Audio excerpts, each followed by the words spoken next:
Picture this. You're walking through your house late at night, and suddenly you spotted a small 8-legged creature sitting motionless in the corner of your ceiling.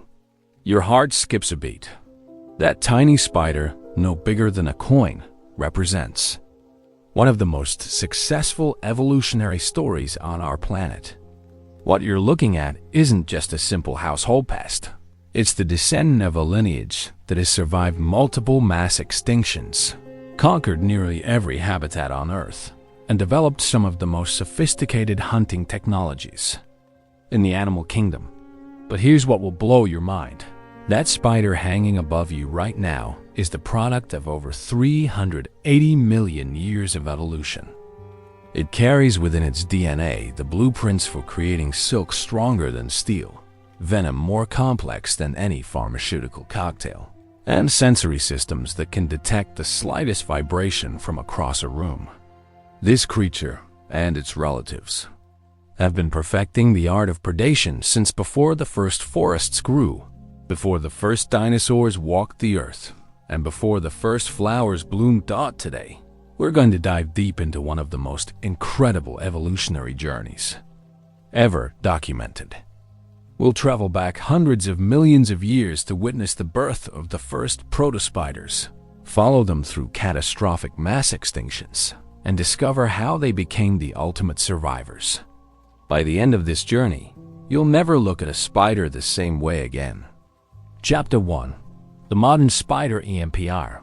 Before we journey back in time, let's take a moment to appreciate just how successful spiders have become. Right now, as you're reading this, there are over 50,000 known species of spiders living on our planet. The scientists estimate that we've only discovered about half of all spider species that actually exist. That means there could be over 100,000 different types of spiders sharing our world. To put this in perspective, there are more spider species than there are mammal, bird, reptile, and amphibian species combined. Spiders outnumber humans by a ratio that's almost impossible to comprehend. Some researchers estimate that there are approximately 131,000 spiders for every single human being on Earth. That's roughly 1 quadrillion spiders, a number so large it's difficult to even conceptualize. These remarkable creatures have colonized virtually every terrestrial habitat on our planet. From the frozen tundra of Antarctica to the scorching deserts of the Sahara, from the depths of caves to the canopies of rainforests, spiders have found a way to thrive. They've adapted to life in environments that would kill most other animals. Some species can survive being frozen solid for months. Others can go without food for over a year.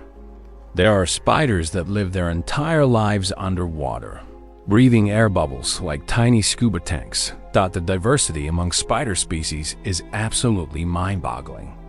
At one extreme, we have the Goliath birdiator tarantula from South America, with a leg span that can reach nearly a foot across and a body weight of over 6 ounces. This massive arachnid is so large that it actually does occasionally catch and eat small birds, living up to its intimidating name. Its fangs are over an inch long, longer than those of many venomous snakes. At the other end of the spectrum, we have spiders so small they could comfortably live inside the period at the end of this sentence. The smallest known spider species, Pachu digua from Colombia, has a body length of just 0.015 inches. You could fit dozens of these tiny spiders on your fingernail, and you'd need a magnifying glass just to see them clearly. But size is just the beginning of spider diversity. Consider the incredible variety in their hunting strategies. Orb weaver spiders construct geometric masterpieces that look like they were designed by a mathematician.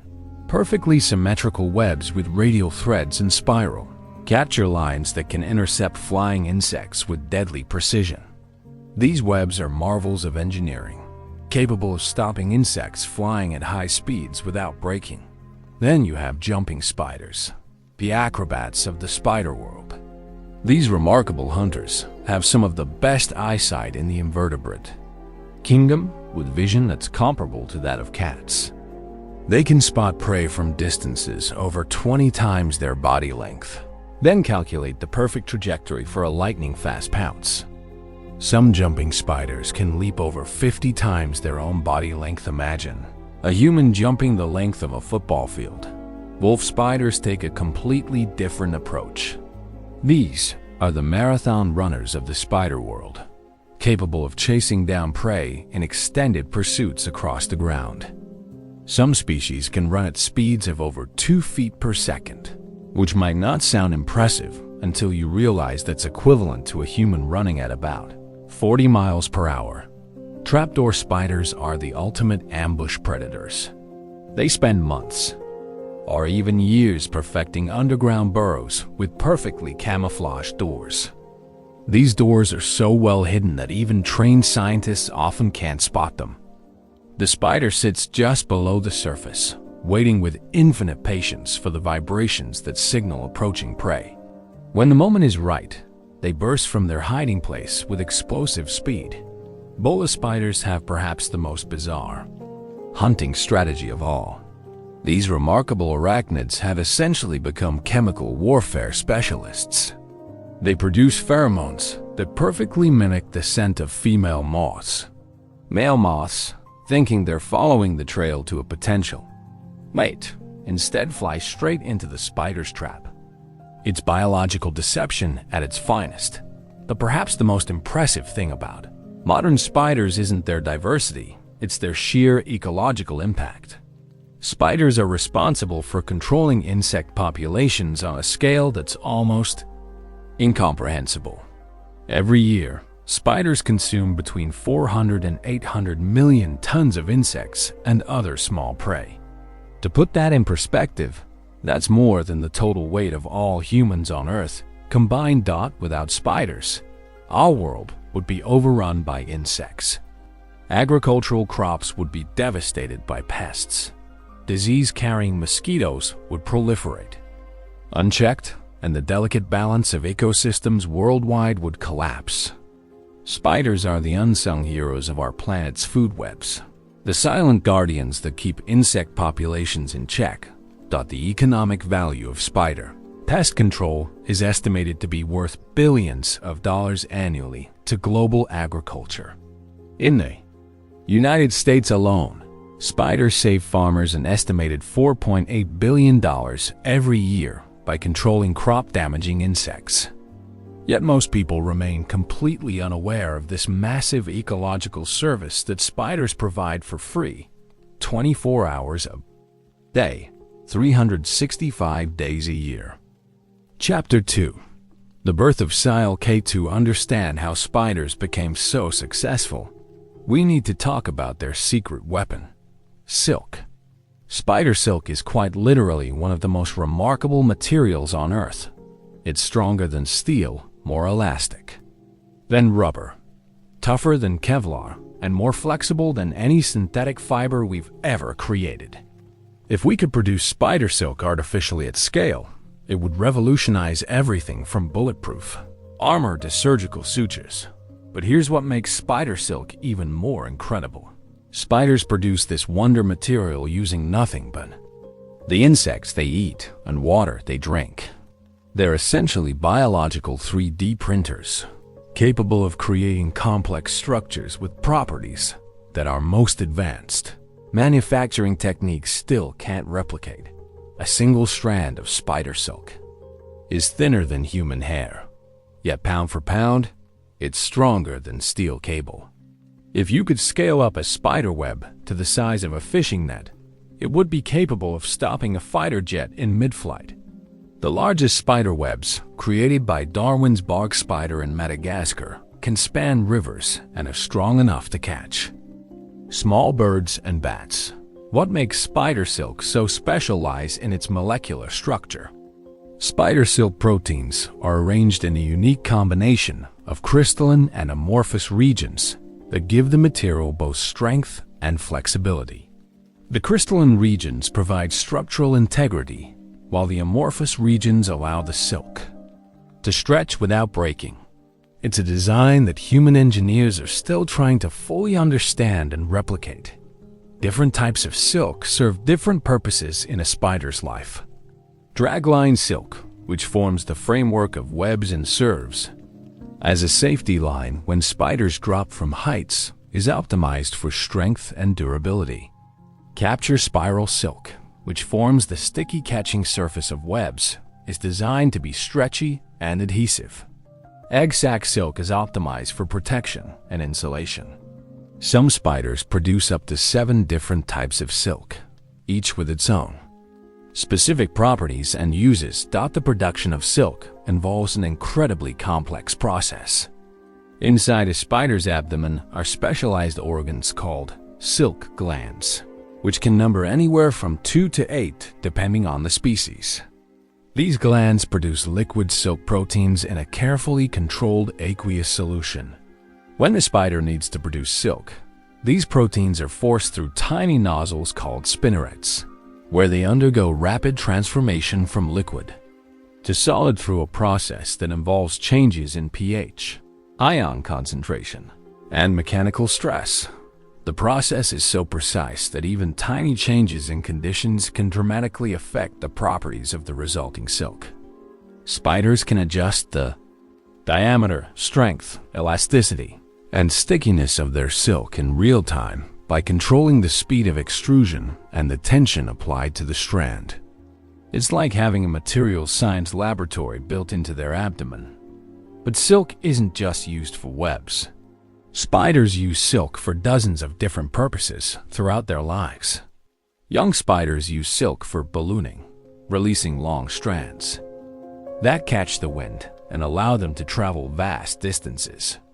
Some species of spiders have been found thousands of miles from the nearest landmass, having ballooned across entire oceans. Male spiders often use silk to create elaborate courtship gifts, wrapping prey items in decorative silk packages to present to potential mates. Some species construct intricate silk love songs, creating vibration patterns and webs that communicate their romantic intentions to females. Many spiders wrap their prey in silk immediately after capture, both to immobilize them and to begin the external digestive process. The silk acts like a compression bandage, keeping the liquefied prey contents contained while the spider feeds. Maternal spiders use silk to create protective egg sacs that regulate temperature and humidity while keeping predators and parasites away from developing embryos. Some species create elaborate nursery webs where young spiders can safely develop under their mother's protection. Even non-web-building spiders rely heavily on silk. Wolf spiders trail a dragline behind them wherever they go, allowing them to find their way back to their burrows. Jumping spiders use silk safety lines when making their spectacular leaps, ensuring they won't fall to their death if they miss their target. The evolutionary importance of silk cannot be overstated. It's what allowed spiders to become three-dimensional hunters, exploiting the aerial environment that was largely inaccessible to other terrestrial predators. While most other arthropods were limited to hunting on surfaces, spiders could construct elaborate traps in midair, intercept flying prey, and create safe havens suspended between plants. Silk also gave spiders incredible versatility in habitat selection. They could construct homes in places where no other similar-sized predator could survive, spanning gaps between rocks, creating shelters in tree branches, and even building underwater airbells. This versatility in habitat use is one of the key factors that allowed spiders to spread across the globe and diversify into so many different species. The story of silk begins hundreds of millions of years ago with creatures that were almost, but not quite, spiders. These early silk producers would lay the foundation for one of evolution's greatest success stories. Chapter 3. The Devonian Pioneers. Our journey into spider evolution begins 380 million years ago. During the Devonian period, this was a world that would be barely recognizable to us today. The continents were arranged in completely different configurations. with much of what is now North America and Europe forming a supercontinent called Euramerica. The climate was generally warm and humid, with no ice caps at the poles and sea levels much higher than today. The Devonian is often called the Age of Fishes because this was when fish first began to dominate aquatic ecosystems. But on land, something equally revolutionary was happening. This was the period when forests first appeared on Earth, transforming the terrestrial environment from barren, rocky landscapes into complex, multi-layered ecosystems. These early forests were unlike anything we see today. They were dominated by primitive plants like ferns, horsetails, and early seed plants. There were no flowers, no grass, no fruit trees. Instead, towering tree ferns created cathedral-like canopies over understories filled with club mosses and primitive gymnosperms. The forest floor was carpeted with decaying plant matter, creating rich soil that supported an explosion of invertebrate life.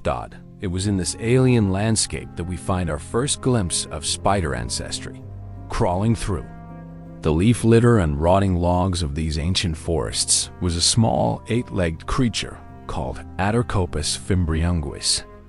This tiny arachnid, no larger than a modern house spider, represents one of the most important discoveries in the history of spider evolution. Atercopus was discovered in 1989 in fossil deposits from New York State, preserved in remarkable detail. That allowed scientists to study its anatomy in unprecedented depth.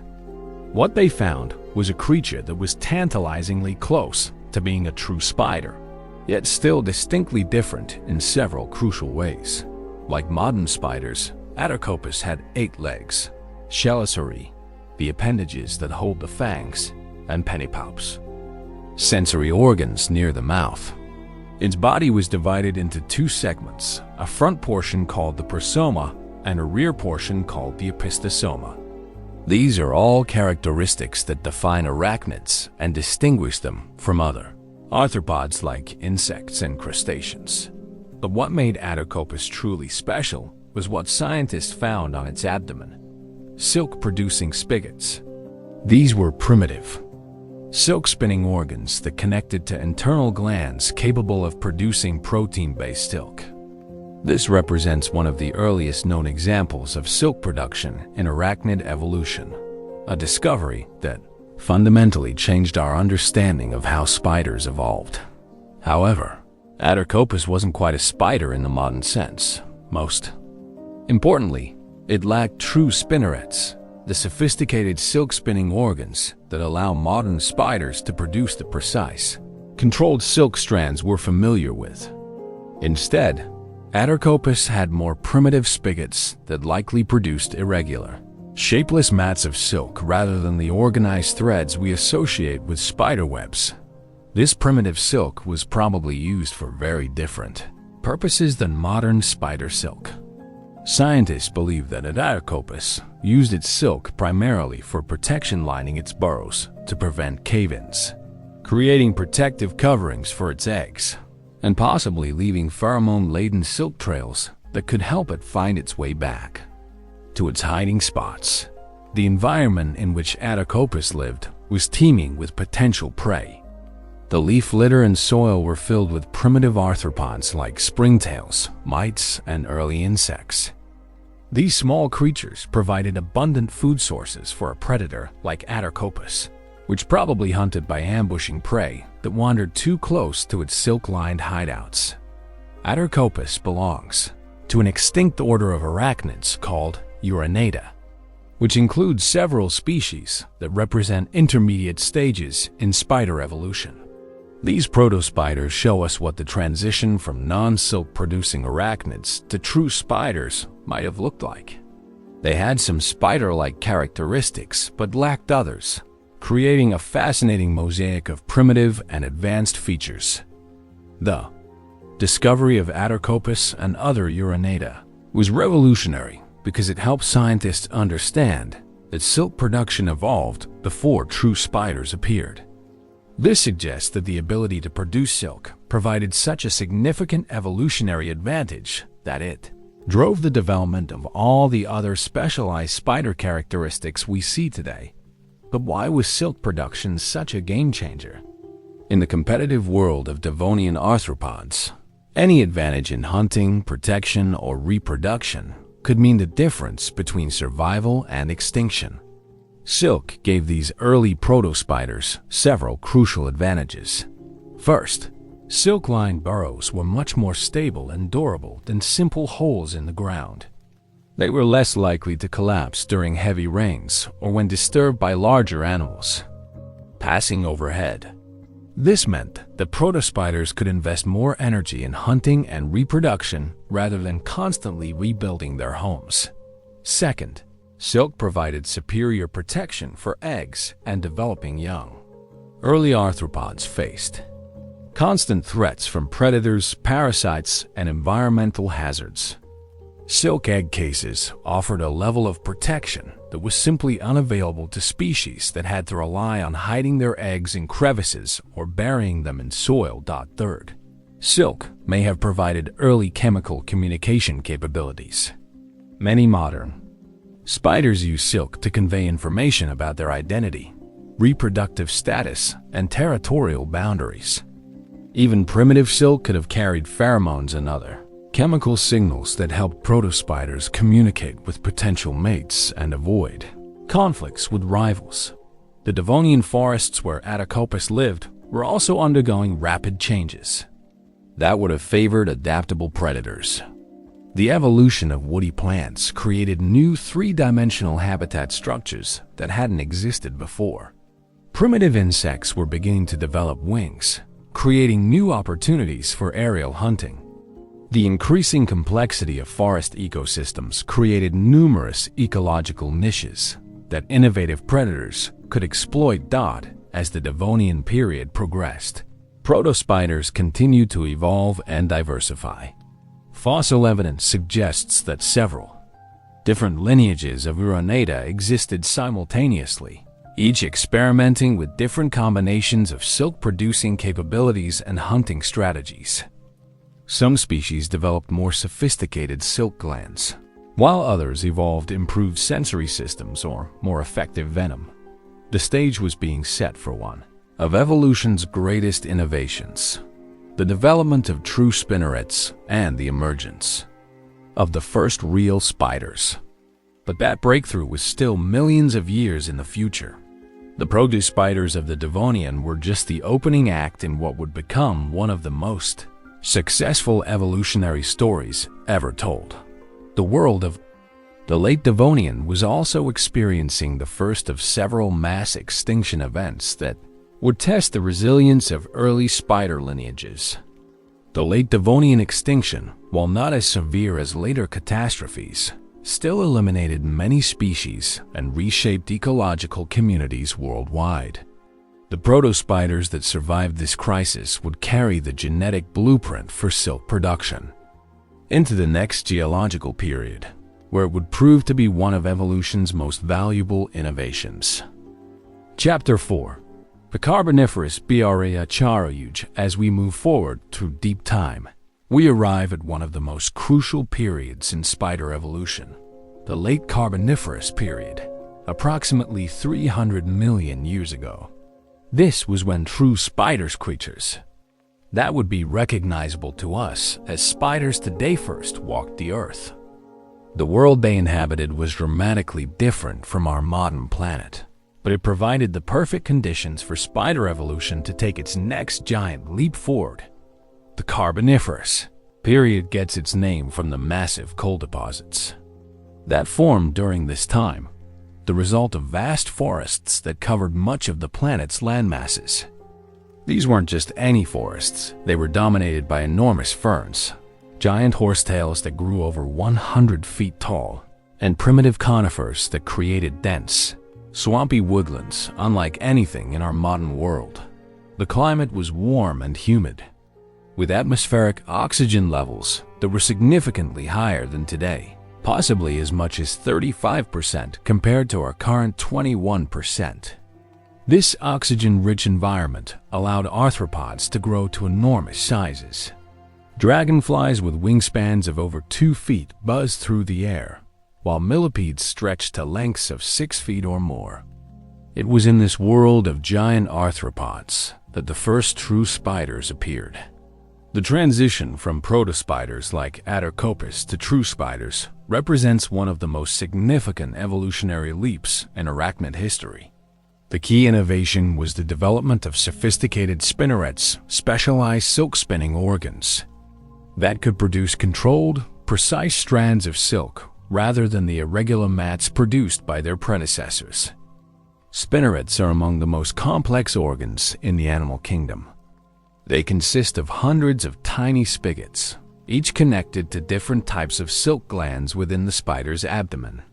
The spider can control each spigot independently, allowing it to produce multiple strands of different types of silk simultaneously. The silk proteins are stored as liquid crystals in the glands and undergo rapid transformation to solid fibers as they pass through the spinnerets, a process that involves precise control of temperature, pH, and molecular alignment. The first group to achieve this breakthrough was an ancient lineage called Mesozoic. These primitive spiders emerged in the vast forests of what is now Europe and North America during the late Carboniferous, and they represent a crucial link between the protospiders of the Devonian and the diverse spider fauna we see today. What makes Mesozoic particularly fascinating is that they're not just ancient history, they're still alive today. Over 100 species of Mesozoic continue to thrive in the forests of Southeast Asia, China, and Japan, providing modern scientists with an extraordinary window into early spider evolution. These living fossils have changed remarkably little over the past 300 million years, making them one of the most evolutionarily conservative groups of animals on Earth. Modern Mesozoic, such as the trapdoor spiders in the family Liphistidae, give us incredible insights into how early spiders lived and hunted. These spiders are master engineers, constructing elaborate underground burrows that can extend over a foot deep and are lined with silk. The entrance to the burrow is covered by a precisely fitted trapdoor made of soil particles bound together, with silk door so perfectly camouflaged that it's nearly impossible to detect even when you know exactly where to look. But the real genius of the Mesozoic hunting system lies in their early warning network. Radiating out from the burrow entrance are dozens of silk trip lines, stretched across the ground and attached to nearby rocks, roots, and vegetation. These lines are so sensitive that they can detect the footsteps of a small insect from several inches away. When prey touches one of these lines, vibrations travel through the silk directly to the waiting spider, which can determine not only that something is approaching, but also its approximate size, location, and direction of movement. The moment prey is detected, the spider explodes into action. The trapdoor flies open and the spider lunges out with lightning speed, grabbing the unsuspecting victim with its powerful chelicerae. The entire attack, from detection to capture, takes less than 1/10 of a second faster than the human eye can follow. This hunting strategy gave early spiders an enormous advantage over other predators of the time. While most other arthropods had to actively search for food, exposing themselves to predators and wasting energy in the hunt, Mesozoic could remain safely hidden while their silk-based sensory network did the work for them. They could conserve energy for days or even weeks, waiting for the perfect opportunity to strike. The evolution of sophisticated spinnerets also enabled the development of another crucial spider innovation: advanced venom systems. Early Mesozoic possessed venom glands connected to their chelicerae, allowing them to inject potent toxins into their prey. This venom served multiple purposes. It could quickly subdue large, potentially dangerous prey, and it contained digestive enzymes that began breaking down the victim's tissues even before the spider began feeding. Spider venom is remarkably complex, often containing dozens or even hundreds of different compounds. Some components target the nervous system, causing paralysis or death, Others break down cell membranes, liquefying tissues from the inside out. Still others have anticoagulant properties, preventing blood clotting and ensuring that the spider's liquid meal flows freely. The development of external digestion was another game-changing innovation that appeared early in spider evolution. Unlike most other predators, which must swallow their prey whole or tear it apart with teeth, spiders developed the ability to pre-digest their food externally. They inject digestive enzymes into their prey, then use their chelicerae to macerate the tissues, while the enzymes break down proteins and other complex molecules. The result is a protein-rich soup that the spider can easily consume through its relatively small mouth opening. This external digestion system allowed spiders to tackle prey much larger than themselves, something that would be impossible for most other predators of similar size. A spider weighing just a few milligrams could successfully capture and consume prey items weighing several times more than itself, providing access to far more calories per hunting success than would otherwise be possible. The carboniferous forests where early Mesothelae lived were teeming with potential prey. The leaf litter was rich with primitive insects, early arachnids, millipedes, and other arthropods. The high oxygen levels of the period meant that many of these creatures grew to impressive sizes, providing substantial meals for successful hunters. But life in the Carboniferous wasn't without its challenges.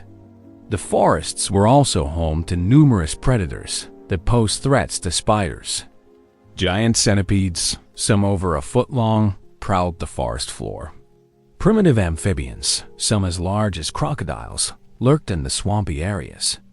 Even other arachnids, including massive scorpions and spider-like eurypterids, sea scorpions that had moved onto land, competed for the same resources.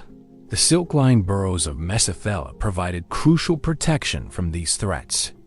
The burrows were too narrow for large predators to enter, and the silk lining made them difficult for other creatures to detect by scent or vibration. The trapdoor entrance could be sealed from the inside, creating a nearly impregnable fortress when danger threatened. As the Carboniferous period progressed, Mesothelae diversified into numerous species adapted to different habitats and hunting strategies. Some species developed longer trip lines for detecting prey at greater distances. Others evolved stronger venom for tackling larger prey items. Still others developed more sophisticated burrow architectures, including multiple entrances and escape tunnels. The success of Mesothelae during the Carboniferous established many of the fundamental characteristics that would define spider evolution for the next 300 million years. Their innovations in silk production, venom delivery, and hunting strategy provided the foundation upon which all subsequent spider diversity would be built. But even as Mesothelae were establishing themselves as successful predators, the world around them was changing. The stable, humid conditions of the Carboniferous were giving way to the more variable climate of the Permian period. New types of plants were evolving, creating different habitat structures. And most significantly, new groups of insects were developing more sophisticated flight capabilities, creating both new opportunities and new challenges for spider evolution. The stage was being set for the next major chapter in spider evolution, one that would be punctuated by the most catastrophic mass extinction event in Earth's history. But that crisis would also create the conditions for spider diversification on an unprecedented scale. Chapter 5: Surviving the Great Devoyage. As we follow the thread of evolution deeper into the past, we encounter one of the most dramatic chapters in the history of life on Earth. At the end of the Permian period, approximately 252 million years ago, our planet experienced the most severe mass extinction event ever recorded. Known as the Permian-Triassic extinction, or more ominously as the Great Dying. This catastrophe came closer to ending life on Earth than any other event in the planet's history. The scale of destruction was almost incomprehensible. In the oceans, An estimated 96% of all marine species vanished forever. On land, the devastation was equally severe, with roughly 70% of terrestrial vertebrate species going extinct. Even insects, which are typically among the most resilient creatures during extinction events, suffered massive losses. It was a global catastrophe that reset the evolutionary clock and fundamentally changed the trajectory of life on our planet. The causes of this extinction were complex and devastating. The primary culprit appears to have been massive volcanic eruptions in what is now Siberia. These weren't ordinary volcanic eruptions. They were among the largest volcanic events in Earth's history, creating flood basalts that covered an area larger than the entire United States, with lava over a mile thick in some places. These Siberian traps, as geologists call them, pumped enormous quantities of carbon dioxide, sulfur dioxide, and other toxic gases into the atmosphere. The carbon dioxide triggered rapid global warming, while the sulfur compounds created acid rain that poisoned soils and waterways worldwide. Ocean chemistry changed dramatically, becoming more acidic and depleted of oxygen. On land, temperatures soared and many regions became virtually uninhabitable. The volcanic activity may have also triggered other catastrophic events. Some scientists believe that the eruptions caused massive releases of methane from oceanic methane hydrate deposits, creating a runaway greenhouse effect that pushed global temperatures even higher. Others suggest that the volcanic ash and gases may have damaged the ozone layer, exposing life to harmful ultraviolet radiation. In this hellish world, most life forms simply couldn't survive. Entire ecosystems collapsed as food webs unraveled. From the bottom up, the great forests of the Permian, with their towering tree ferns and primitive conifers, withered and died. The rich diversity of Permian reptiles, amphibians, and other vertebrates was devastated. Even the ocean's reef ecosystems, which had taken millions of years to develop, were completely destroyed. Yet somehow, in the midst of this global catastrophe, spiders survived. How did they do it? The answer lies in the very characteristics that had made spiders successful during the Carboniferous: their remarkable adaptability, their efficient hunting strategies, and their ability to survive in harsh conditions.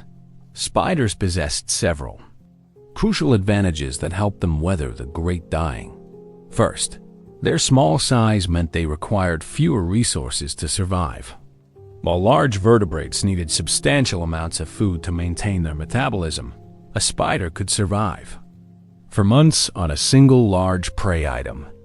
Many spider species can reduce their metabolic rate dramatically during times of scarcity, essentially hibernating until conditions improved. Second, their diverse diet options provided flexibility that more specialized predators lacked.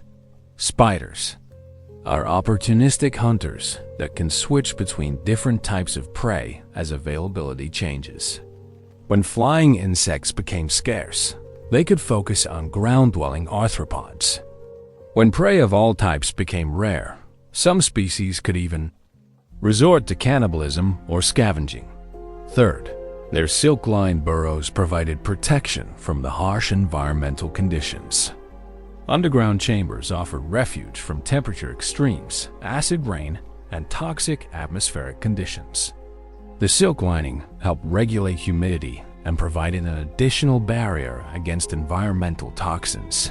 Fourth, their efficient reproduction strategies allowed spider populations to recover quickly when conditions improved. Many spider species can produce large numbers of offspring with relatively little investment of resources.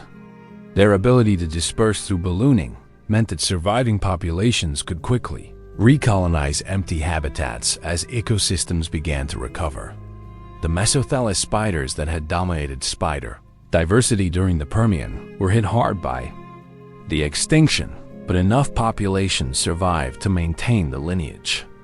More importantly, the extinction created new ecological opportunities that would drive the next major phase of spider evolution. As the Triassic period began and ecosystems slowly started to recover, the surviving spiders found themselves in a very different world. The massive die-offs had eliminated many of their competitors and predators, creating ecological niches that were suddenly vacant. The climate was still warm and often arid, but life was beginning to diversify again. One of the most significant developments was the rise of archosaurs, the group of reptiles that would eventually give rise to dinosaurs and crocodiles. These new reptiles began to fill many of the ecological roles previously occupied by the extinct Permian fauna. As they diversified and spread across the globe, they created new habitats and hunting opportunities for small predators like spiders. The early Triassic also saw the beginning of a revolution in plant evolution. While the great Permian forests had been dominated by ferns and primitive gymnosperms, new types of conifers and other seed plants began to diversify during the Triassic. These plants had different growth forms and created different types of habitats than their Permian predecessors. It was in this changing world that spiders began their next great evolutionary leap. The surviving mesothelium populations continued to thrive in their traditional burrow-dwelling lifestyle, but new evolutionary pressures began to shape the development of different spider lineages. The first major innovation was the evolution of the mygalomorph spiders, the group that includes modern tarantulas, funnel web spiders, and trapdoor spiders. These spiders retain many of the primitive characteristics of their mesothelium ancestors, including downward-pointing fangs and relatively simple reproductive systems. But they developed several important improvements. Mygalomorphs evolved more sophisticated venom systems with larger venom glands and more potent toxins. This allowed them to tackle larger prey and defend themselves more effectively against predators. They also developed stronger, more muscular bodies that gave them greater physical power when subduing prey or excavating burrows. Perhaps most importantly, mygalomorphs began to diversify their hunting strategies. While most retained the burrow-dwelling lifestyle of their ancestors, some species began to experiment with more active hunting approaches. Early tarantula ancestors started leaving their burrows to hunt for prey, using their size and strength to overpower victims through brute force rather than relying solely on ambush tactics. This diversification of hunting strategies was crucial because it allowed spiders to exploit a wider range of ecological niches. Different species could specialize in different types of prey and different habitats, reducing competition between closely related species and allowing spider diversity to increase. The Triassic also saw the beginning of another crucial innovation: the evolution of more sophisticated silk production systems. While the basic spinnerets had been perfected during the Carboniferous, Triassic spiders began to develop multiple types of silk glands that could produce different types of silk for different purposes. This innovation would eventually lead to the development of the most advanced spider group of all, the araneomorphs. But that evolutionary breakthrough was still millions of years in the future. The Triassic mygalomorphs were laying the groundwork for what would become one of the most spectacular diversifications in the history of life. As the Triassic period progressed, spider diversity slowly increased. Different lineages adapted to different habitats and hunting strategies. Some specialized in dry, desert-like environments. Others thrived in the moist conditions near rivers and lakes. Still others adapted to the increasingly complex forest ecosystems that were developing as plant communities recovered from the Great Dying Dot by the end of the Triassic. Spiders had not only survived the most catastrophic extinction in Earth's history, they had used the opportunity to begin a new phase of evolutionary innovation that would eventually lead to their dominance of terrestrial predator communities worldwide. The Great Dying had tested spider resilience to its absolute limits, but they had passed the test with flying colors. The survival strategies and adaptations that had carried them through this ultimate crisis would serve them well in the challenges that lay ahead. And those challenges would be significant because the world was about to enter one of the most dynamic and rapidly changing periods in Earth's history, the Age of Dinosaurs. Chapter 6. The Mesozoic, Archean, and Jurassic period, beginning around 201 million years ago, marked the dawn of what we often think of as the Age of Dinosaurs. But while massive sauropods were stretching their necks toward the treetops and fearsome theropods were stalking through ancient forests, a quieter but equally significant revolution was taking place in the shadows. This was when spiders truly came into their own, developing the innovations that would make them one of the most successful groups of predators in Earth's history. The world of the Jurassic was dramatically different from anything we see today. The supercontinent Pangaea was beginning to break apart, creating new ocean basins and changing global climate patterns. The climate was generally warm and humid, with no polar ice caps and sea levels much higher than today. Vast forests of conifers, ferns, and cycads covered the landscape, creating complex three-dimensional habitats that were perfect for spider evolution. It was during this period that the most advanced group of spiders, the araneomorphs, first appeared. These remarkable creatures would eventually become the dominant spider group, comprising over 90% of all modern spider species. The innovations they developed during the Mesozoic would revolutionize not just spider biology, but the entire structure of terrestrial ecosystems. The key breakthrough that distinguished araneomorphs from their predecessors was the evolution of diaxial fang chelicerae that point diagonally downward and can move toward each other like pincers. This might seem like a small anatomical detail, but it was actually a revolutionary innovation that opened up entirely new hunting possibilities. Earlier, spiders, including the mygalomorphs, had orthognathous fangs that pointed straight down. This arrangement worked well for burrow-dwelling spiders that attacked prey from above, but it was less effective for spiders that wanted to hunt in other positions or tackle prey from different angles.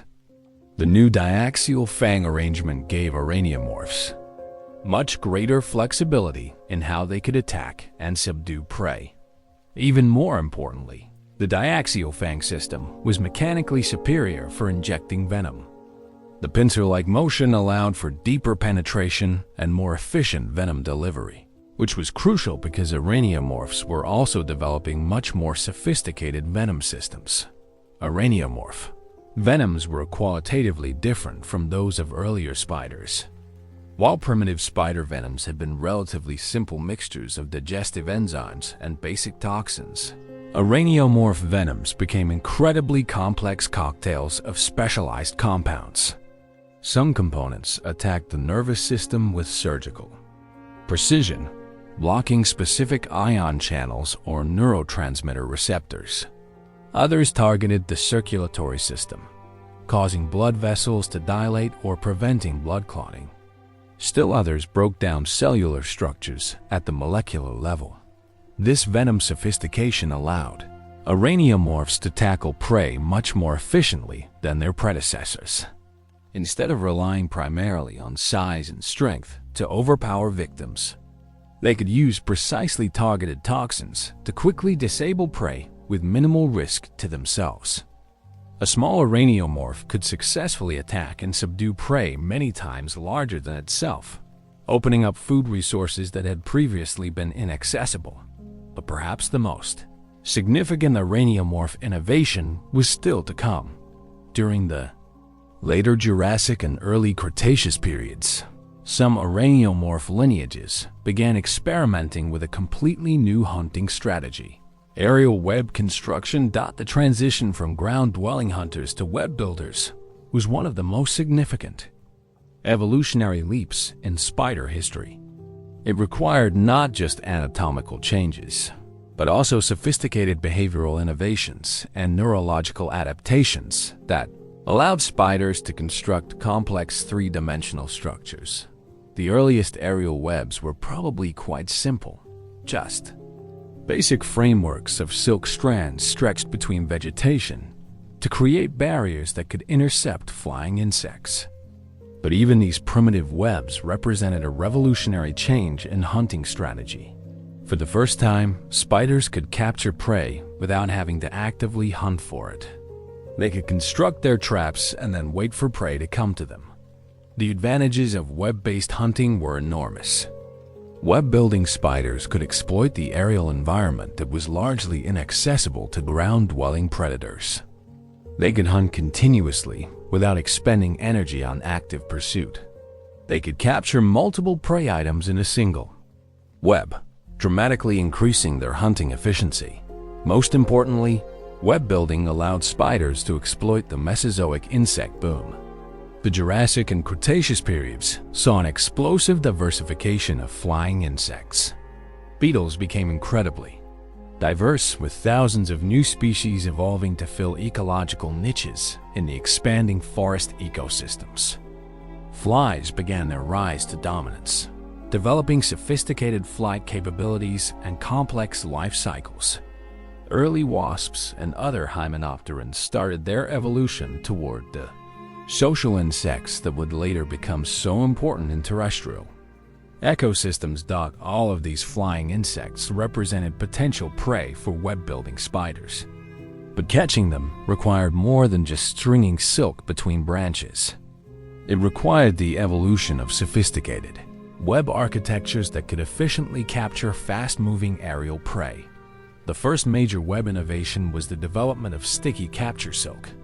Early spider silk had been primarily structural, strong and flexible, but not particularly adhesive. The evolution of specialized glands that could produce silk with sticky properties was a game-changer that dramatically improved web effectiveness. Sticky silk presented significant engineering challenges. The adhesive properties had to be strong, enough to hold struggling insects, but not so strong that the spider itself would become trapped in its own web. The silk had to maintain its stickiness in various weather conditions, from humid tropical forests to dry desert environments. And the spider had to be able to navigate its own web without getting caught, requiring the evolution of specialized leg structures and behavioral adaptations. Different spider lineages solved these challenges in different ways, leading to the evolution of several distinct web architectures. Orb weavers developed the classic circular webs that most people think of when they picture spider webs. These geometric masterpieces consist of radial support threads connected by a spiral of sticky capture silk, creating a structure that can efficiently intercept insects flying from any direction. The engineering principles behind orb webs are remarkably sophisticated. The radial threads distribute the impact energy when an insect hits the web, preventing the entire structure from collapsing.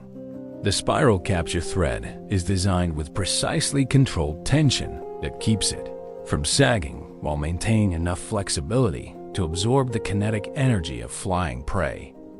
The spacing between spiral threads is optimized to prevent insects from flying through the gaps while minimizing the amount of silk required for construction. Tangled-web spiders took a completely different approach, creating irregular three-dimensional structures that look chaotic but are actually carefully engineered traps.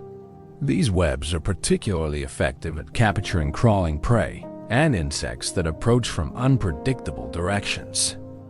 The seemingly random arrangement of threads creates multiple capture surfaces and eliminates the regular patterns that might allow prey to navigate around the trap.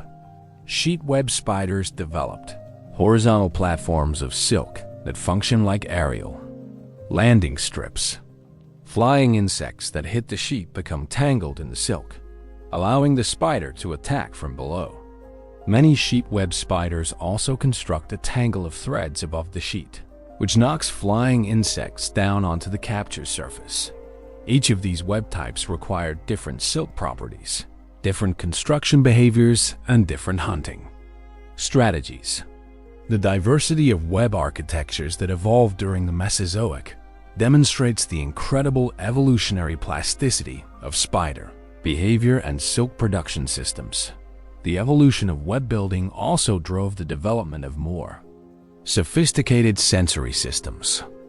Web-dwelling spiders needed to be able to detect and interpret vibrations transmitted through their webs, distinguishing between the struggles of trapped prey, the courtship signals of potential mates, and the threats posed by predators or parasites. Spider webs became incredibly sensitive vibration detection systems. A skilled orb weaver can determine the size, location, and activity level of prey trapped anywhere in its web just by analyzing the vibration patterns transmitted through the silk. They can distinguish between insects that are firmly caught and those that might escape if not quickly subdued. They can even detect the difference between prey items and non-food objects like leaves or debris that might land in their webs. This vibrational sensitivity also enabled new forms of communication. Male spiders developed elaborate courtship behaviors involving specific vibration patterns that identified them as potential mates rather than prey. Different species evolved distinct vibrational languages that prevented cross-species mating and allowed populations to remain reproductively isolated even when living in close proximity.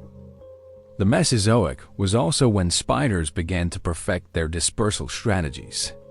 The breakup of Pangaea was creating new ocean basins and separating land masses, but spiders were developing ways to cross these barriers. Ballooning, the use of silk strands to catch air currents for long distance. Travel became increasingly sophisticated during this period. Young spiders, in particular, became masters of aerial dispersal. By releasing precisely controlled amounts of silk and choosing optimal weather conditions, they could travel hundreds or even thousands of miles on air currents. This ability to disperse over vast distances was crucial for colonizing new habitats as continents drifted apart and new islands emerged from the sea. The success of araneomorph spiders during the Mesozoic was so complete that they began to dominate spider communities worldwide. By the end of the Cretaceous period, araneomorphs had diversified into most of the major families we recognize today. They had colonized virtually every terrestrial habitat, from tropical rainforests to arid deserts to mountain peaks. But even as spiders were reaching new heights of diversity and sophistication, the world around them was changing rapidly.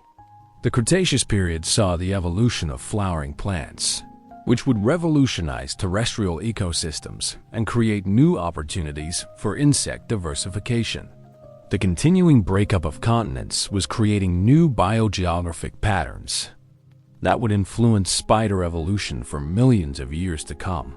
And looming on the horizon was another mass extinction event that would once again test spider resilience.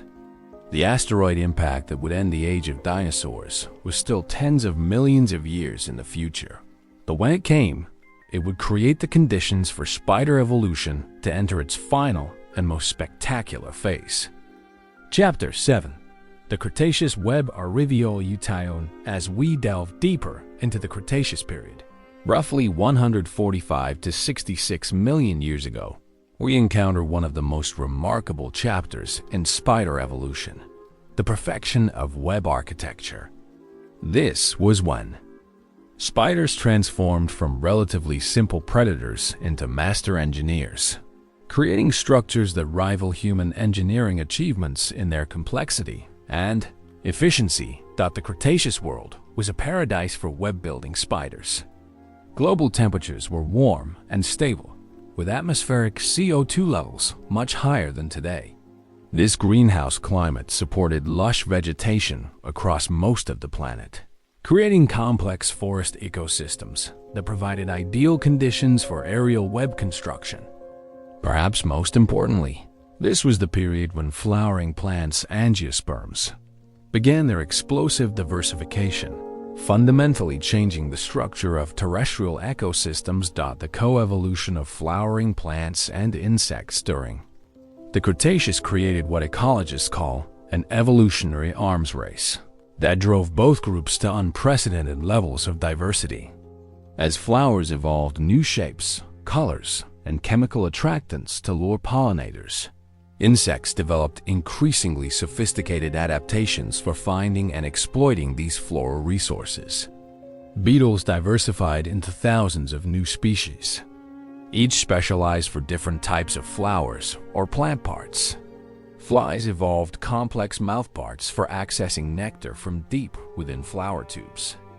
The first butterflies and moths appeared, developing the long proboscises that would make them such effective pollinators.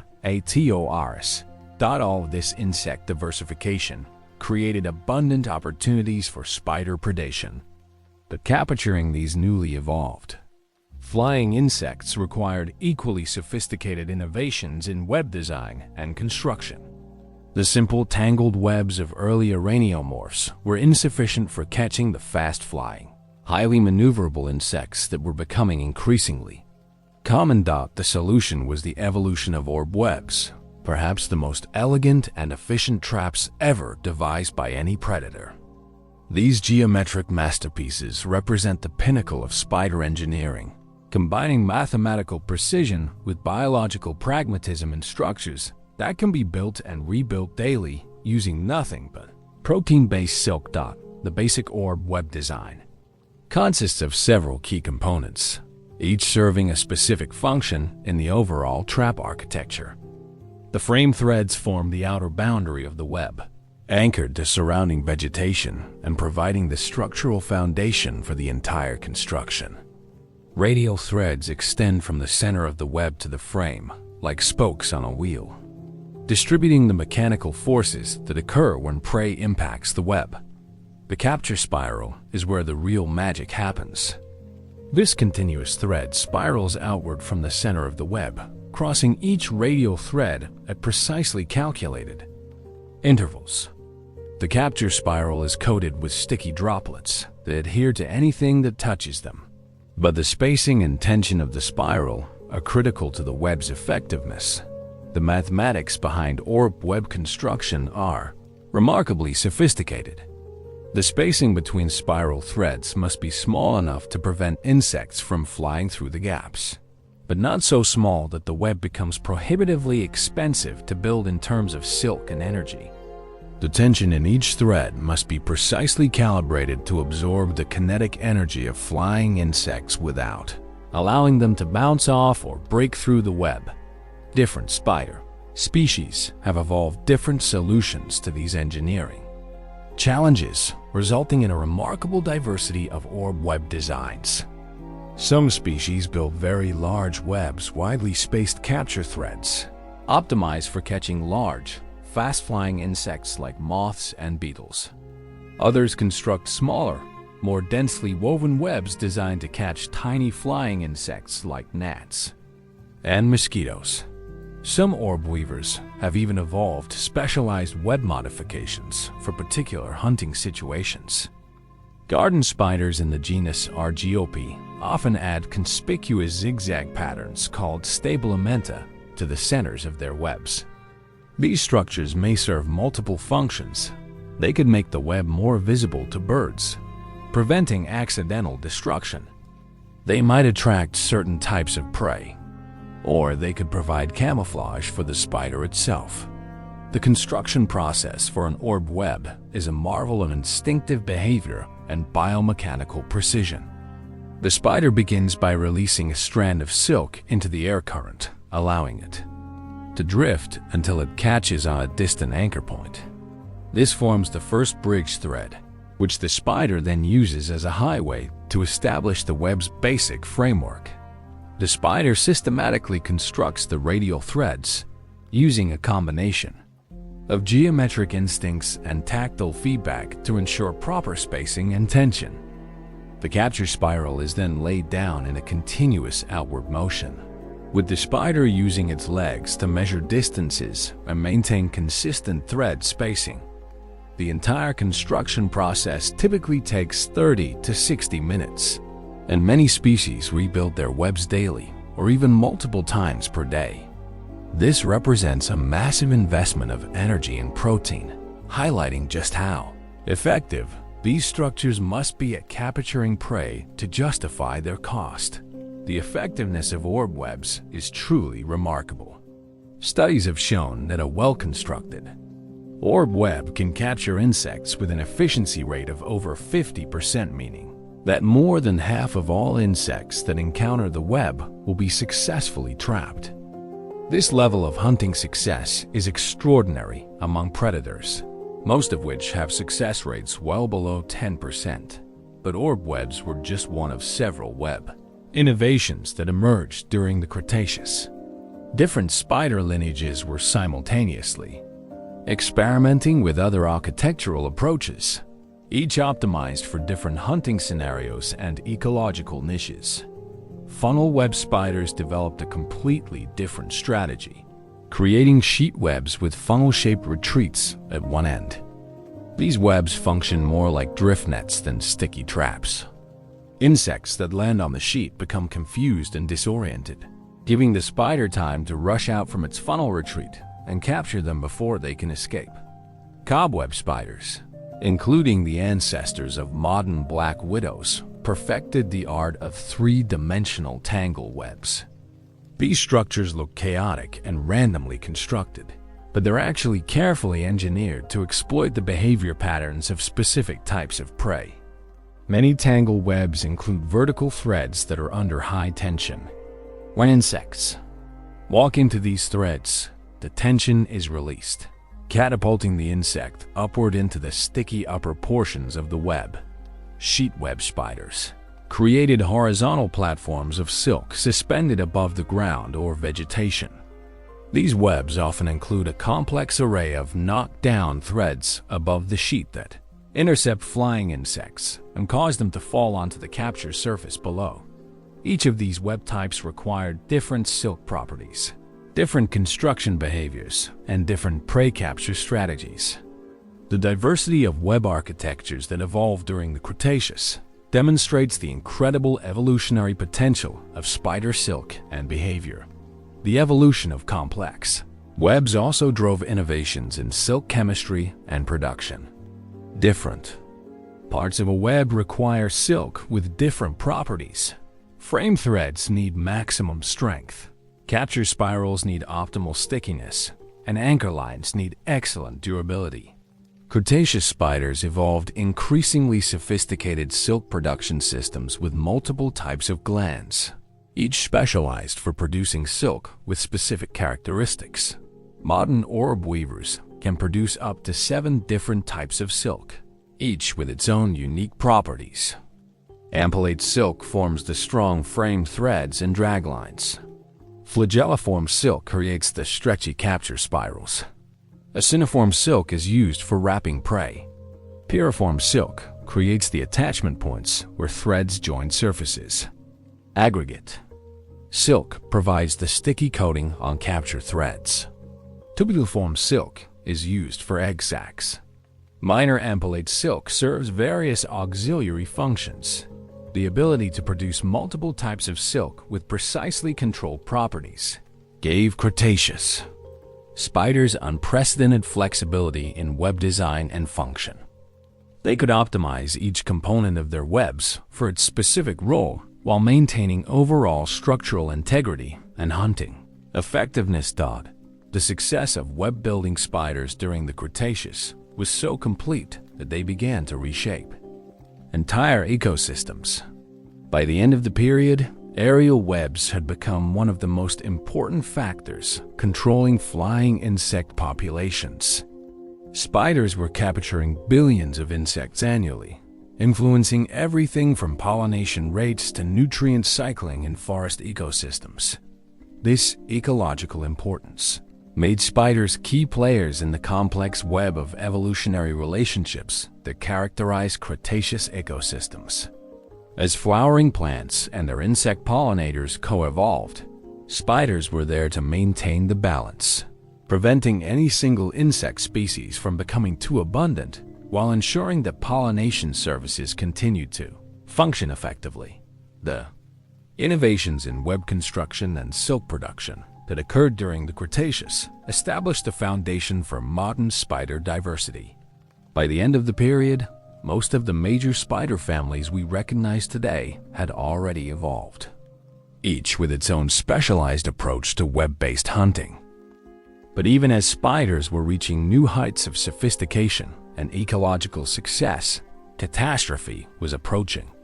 The asteroid impact that would end the Mesozoic era was about to test spider resilience once again, creating both challenges and opportunities that would drive the final phase of spider evolution. Chapter 8. Surviving the asteroid 66 million years ago. The Earth experienced one of the most sudden and catastrophic events in its history. A massive asteroid, roughly 6 miles in diameter, slammed into what is now the Yucatan Peninsula of Mexico with the force of billions of nuclear bombs. The impact, known as the Chicxulub event, triggered a cascade of environmental disasters that would fundamentally alter the course of life on our planet. The immediate effects of the impact were devastating beyond imagination. The asteroid struck with such force that it created a crater over 90 miles wide and temporarily lifted a column of superheated rock and vapor high into the atmosphere. Massive earthquakes, larger than any in recorded human history, rippled across the globe. Tsunamis hundreds of feet high swept across continents.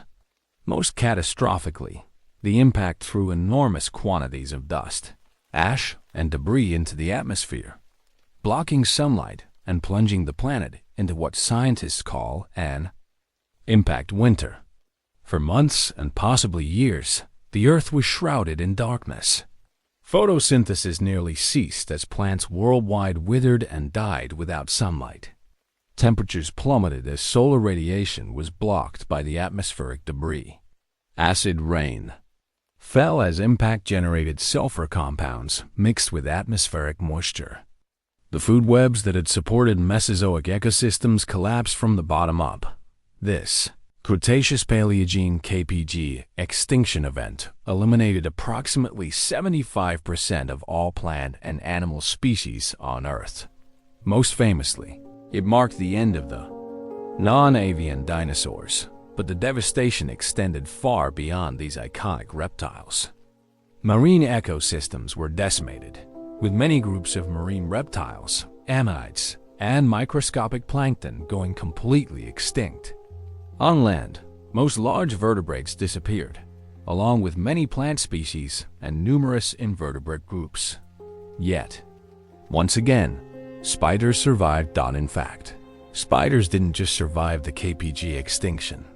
They emerged from it stronger and more diverse than ever before. This remarkable resilience reveals fundamental aspects of spider biology that have made them one of the most successful groups of animals in Earth's history. Several factors contributed to spider survival during the KPG catastrophe. First, their small size and efficient metabolism meant they required very little food to survive extended periods of scarcity. Many spider species can reduce their metabolic rate dramatically during times of stress, essentially entering a state of suspended animation until conditions improve. Some spiders can survive without food for over a year, living off their internal energy reserves and slowing their life processes to a crawl. Second, spiders are incredibly versatile predators with flexible diets. When their preferred prey became scarce during the impact winter, they could switch to alternative food sources. Some species turned to scavenging the abundant carcasses left by the extinction event. Others focused on the few surviving insect species. Many resorted to cannibalism, with larger individuals feeding on smaller members of their own species. Third, spider silk provided crucial protection during the environmental chaos following the impact. Silk-lined burrows offered refuge from temperature extremes, acid rain, and atmospheric toxins.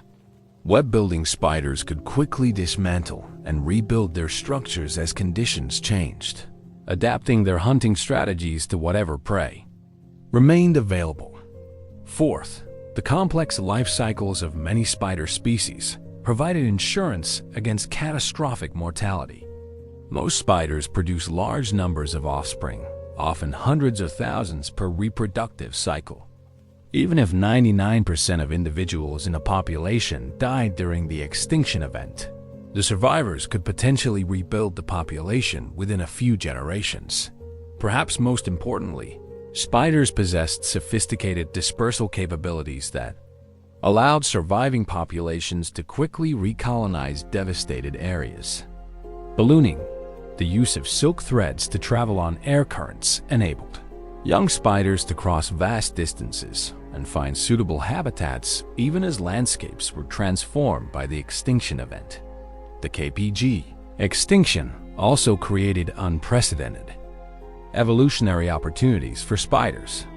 The elimination of many competing predators and the ecological disruption of established food webs left numerous niches vacant and ready for colonization. As ecosystems began to recover, spiders were among the first predators to take advantage of these new opportunities. The post-extinction world of the early Paleogene period was very different from the Cretaceous. The climate was initially cooler due to the impact winter, but it gradually warmed as greenhouse gases accumulated in the atmosphere. The dominant vegetation changed dramatically as many Cretaceous plant species went extinct, and new lineages evolved to fill empty ecological roles. Most significantly for spider evolution, the extinction of many large vertebrate predators created a world where small arthropods faced reduced predation pressure.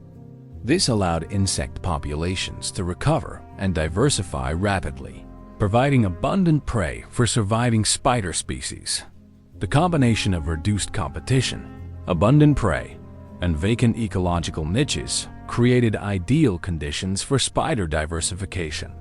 The early Cenozoic era witnessed an explosion of spider evolution that would establish the patterns of diversity we see in modern spider communities. One of the most significant developments was the continued expansion and refinement of web building strategies. The post-extinction world offered new opportunities for aerial web construction as plant communities recovered and developed new three-dimensional structures. Different spider lineages experimented with web modifications optimized for the changing insect fauna. Orb weavers, in particular, underwent rapid diversification during the early Cenozoic. The basic orb web design proved to be incredibly adaptable, and different species began specializing in webs optimized for specific types of prey or particular habitat conditions. Some species developed very large webs designed to catch the large insects that were diversifying in post-extinction ecosystems. Others evolved tiny, highly specialized webs for catching specific types of small flying insects. The early Cenozoic also saw the evolution of some of the most specialized hunting strategies in spider history. As insect diversity exploded during ecosystem recovery, spiders evolved increasingly sophisticated ways to exploit specific prey types. Bola spiders, for example, developed their remarkable chemical mimicry during this period. These spiders learned to produce pheromones that perfectly mimic the sex attractants of specific moth species. Male moths, following what they think is the scent trail of a potential mate, instead fly directly into the spider's trap. This level of chemical sophistication represents one of the most extraordinary examples of evolutionary innovation in the animal kingdom. Crab spiders evolved their color-changing abilities, allowing them to blend perfectly with flower petals while waiting to ambush visiting pollinators. Some species can actually change their coloration over several days to match different types of flowers, demonstrating a level of physiological flexibility that rivals that of chameleons. Jumping spiders developed some of the most sophisticated visual systems in the invertebrate world. Their large forward-facing eyes provide vision that's comparable to that of vertebrates, allowing them to spot and stalk prey with incredible precision. Some jumping spider species can recognize and respond to the complex visual displays of potential mates from distances of several feet. The post-KPG period also witnessed innovations in spider social behavior. While most spiders are solitary predators, some species began experimenting with cooperative hunting and communal web construction. Social spiders evolved the ability to work together to build massive communal webs that could capture prey too large for any individual spider to handle alone. These social species developed complex communication systems involving chemical signals, vibrations, and even visual displays. They evolved mechanisms for sharing prey and caring for communal egg masses.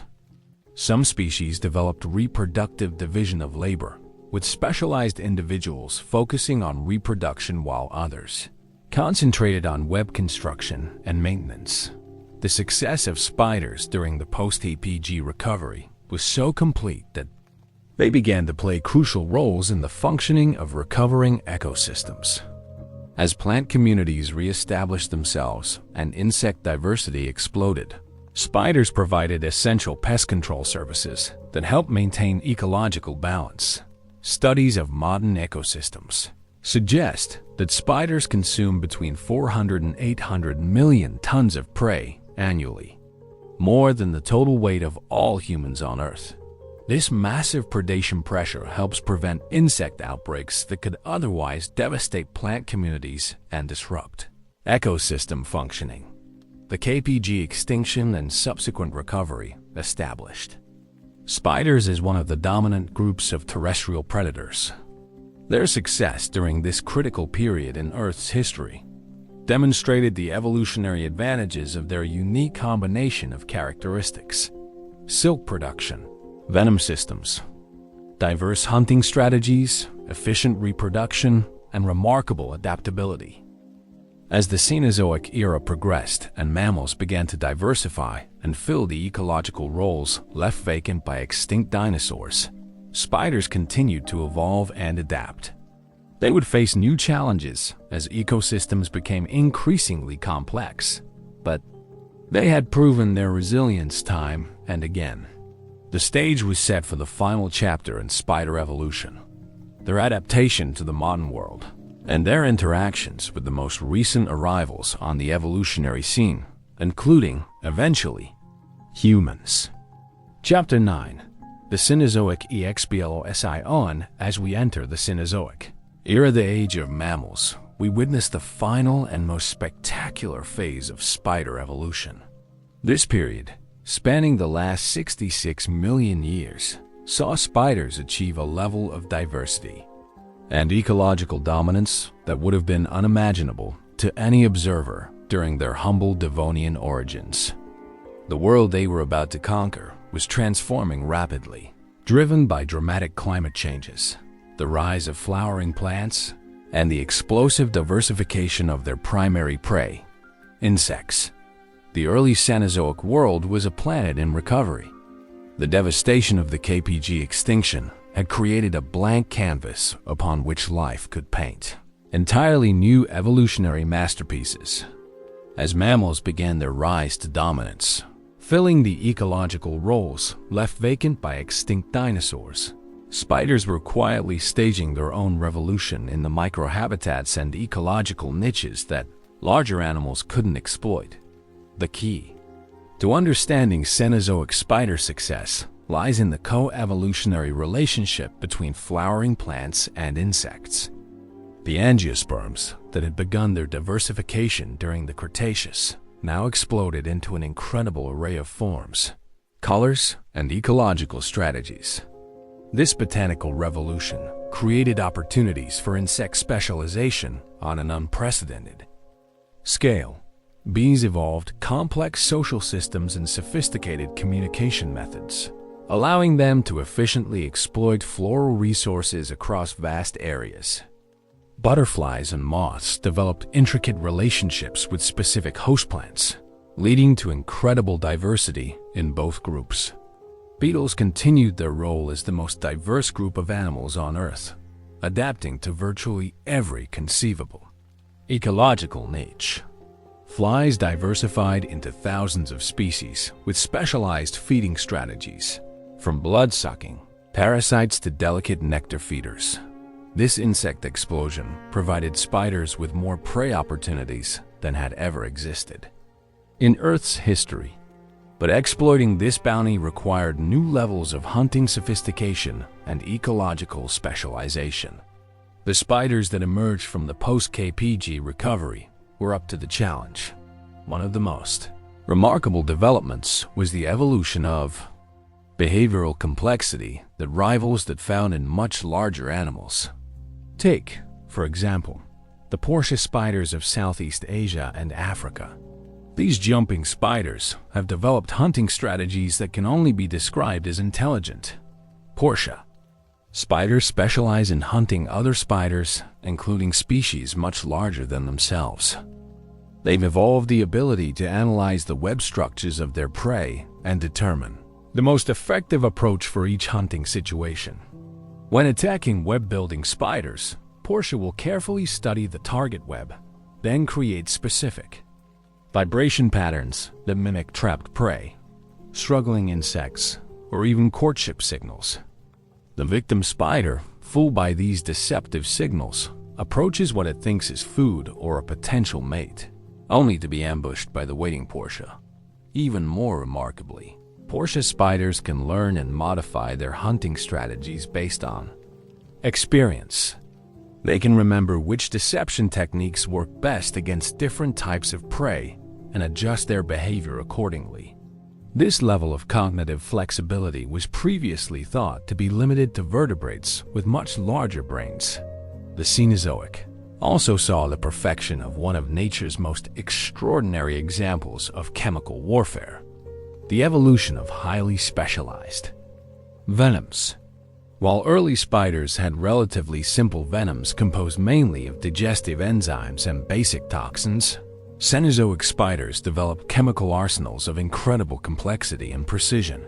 Consider the venom of the Sydney funnel web spider, one of the most potent spider venoms known to science. This cocktail contains over 40 different compounds, each targeting different physiological systems in potential prey or threats. Some components attack sodium channels in nerve cells, causing paralysis. Others affect calcium channels, disrupting muscle contraction. Still others interfere with neurotransmitter systems, causing behavioral changes and eventual death. What makes this venom particularly interesting is its specificity. The compounds that make Sydney funnel web venom so dangerous to primates, including humans, have little effect on the spider's normal prey items like insects and other arthropods. This suggests that these particular toxins evolved specifically as defensive weapons against vertebrate predators, demonstrating a level of biochemical precision that rivals the best pharmaceutical research. Different spider species have evolved venoms optimized for their specific hunting strategies and ecological niches.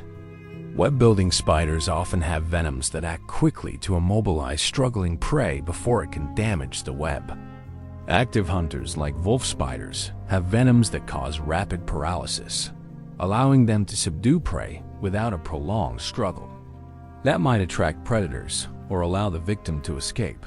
Some spiders have even evolved venoms with built-in redundancy systems. If one component fails to affect the target, backup compounds with different mechanisms of action ensure that the prey will still be successfully subdued.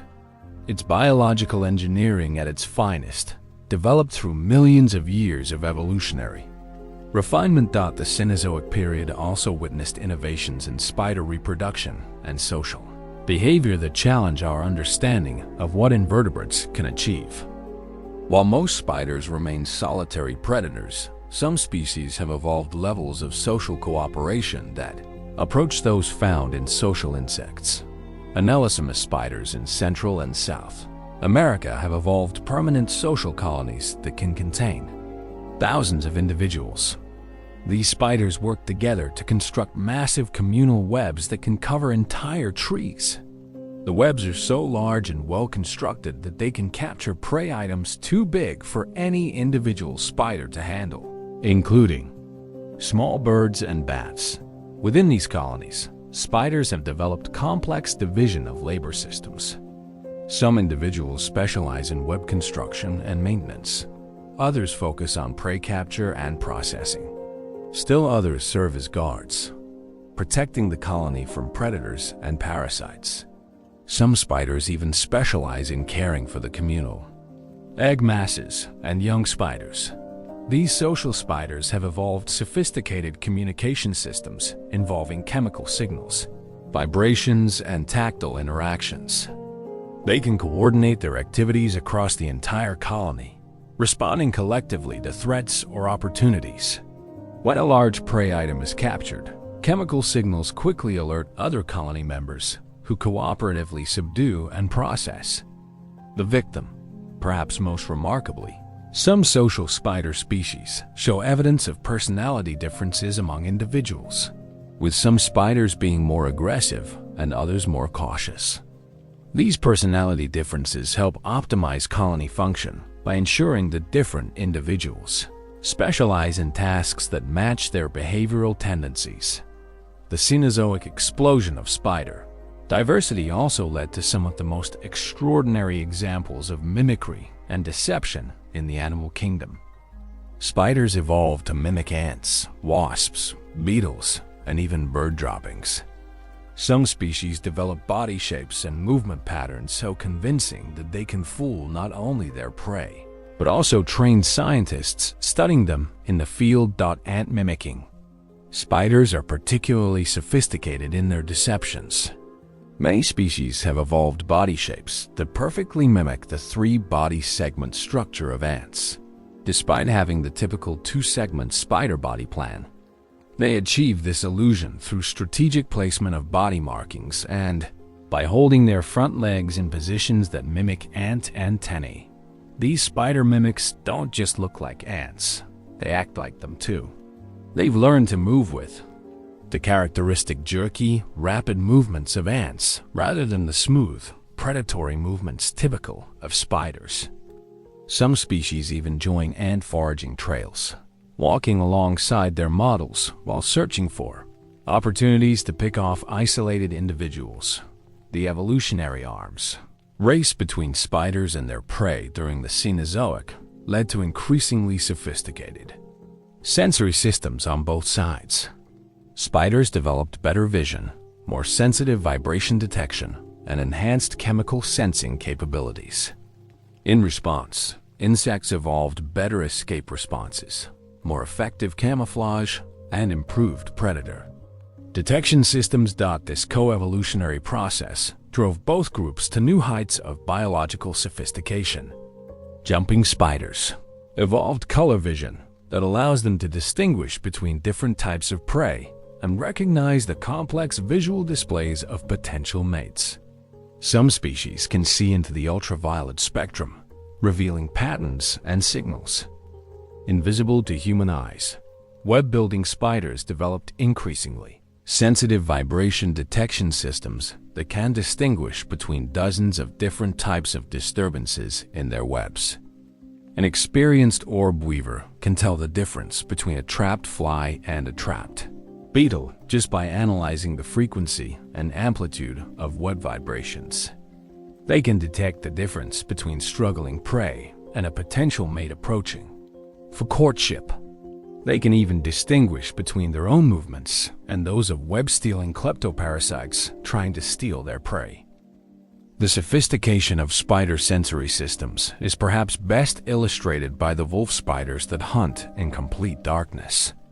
These nocturnal predators have evolved the ability to navigate complex terrain and locate prey using nothing but vibrations transmitted through the ground. They can detect the footsteps of insects from several inches away and accurately determine the direction, distance, and size of potential prey based solely on subtle changes in substrate vibrations. As the Cenozoic progressed and global climates began to shift toward the cooler, more variable conditions we experience today, spiders faced new challenges that drove further evolutionary innovation. The gradual cooling that began in the Middle Cenozoic and culminated in the ice ages of the Pleistocene created opportunities for spiders to colonize new habitats and adapt to more extreme environmental conditions. Some spider species evolved remarkable cold tolerance, developing antifreeze proteins and behavioral adaptations that allow them to survive in subarctic conditions. The wolf spider Pardosa glacialis can remain active at temperatures that would kill most other arthropods, hunting on snow and ice in conditions that few other predators can tolerate. Other species adapted to the increasing aridity that characterized many regions during the later Cenozoic. Desert spiders evolved sophisticated water conservation mechanisms and behavioral strategies for surviving in environments where water is scarce and temperatures are extreme. Some species can obtain all the water they need from their prey, never needing to drink free water throughout their entire lives. The ice ages of the Pleistocene created a dynamic landscape of advancing and retreating glaciers that repeatedly fragmented spider populations and created new opportunities for speciation. As ice sheets advanced, spider populations were pushed into refugia, isolated areas of suitable habitat where they could survive the harsh glacial conditions. When the ice retreated, these isolated populations spread back across the newly available habitat, often having evolved into distinct species during their separation. This process of glacial fragmentation and recodify helps explain why spider diversity is so high in many temperate regions today. Areas that served as glacial refugia often contain remarkable concentrations of endemic spider species that evolved during periods of isolation. The Cenozoic spider explosion wasn't just about biological innovation, it was also about conquest. Spiders became some of the most successful colonizers in the animal kingdom, spreading to virtually every landmass on Earth. Their ability to balloon across vast distances allowed them to reach remote islands, isolated mountain peaks, and even the most extreme polar regions. Spider colonization of oceanic islands provides some of the most dramatic examples of evolutionary radiation in the animal kingdom. When ancestral spiders arrived on isolated island chains like Hawaii or the Galapagos, they found ecosystems with few competitors and abundant ecological opportunities. The result was explosive adaptive radiation, with single ancestral species diversifying into dozens of specialized forms, adapted to different island habitats and prey types. The Hawaiian happy face spider, Theridion graliner, exemplifies this process.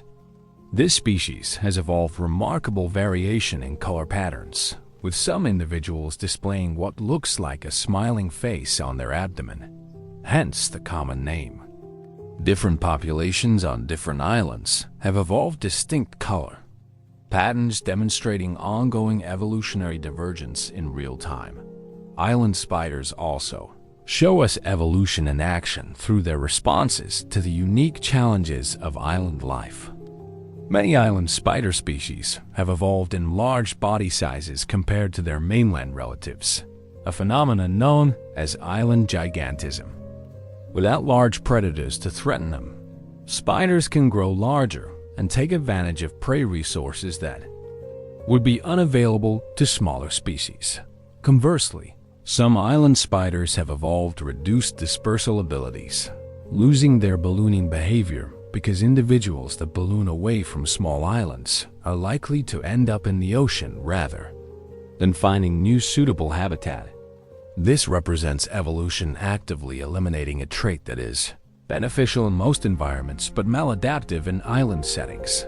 The success of spiders during the Cenozoic also drove innovations in their reproductive strategies.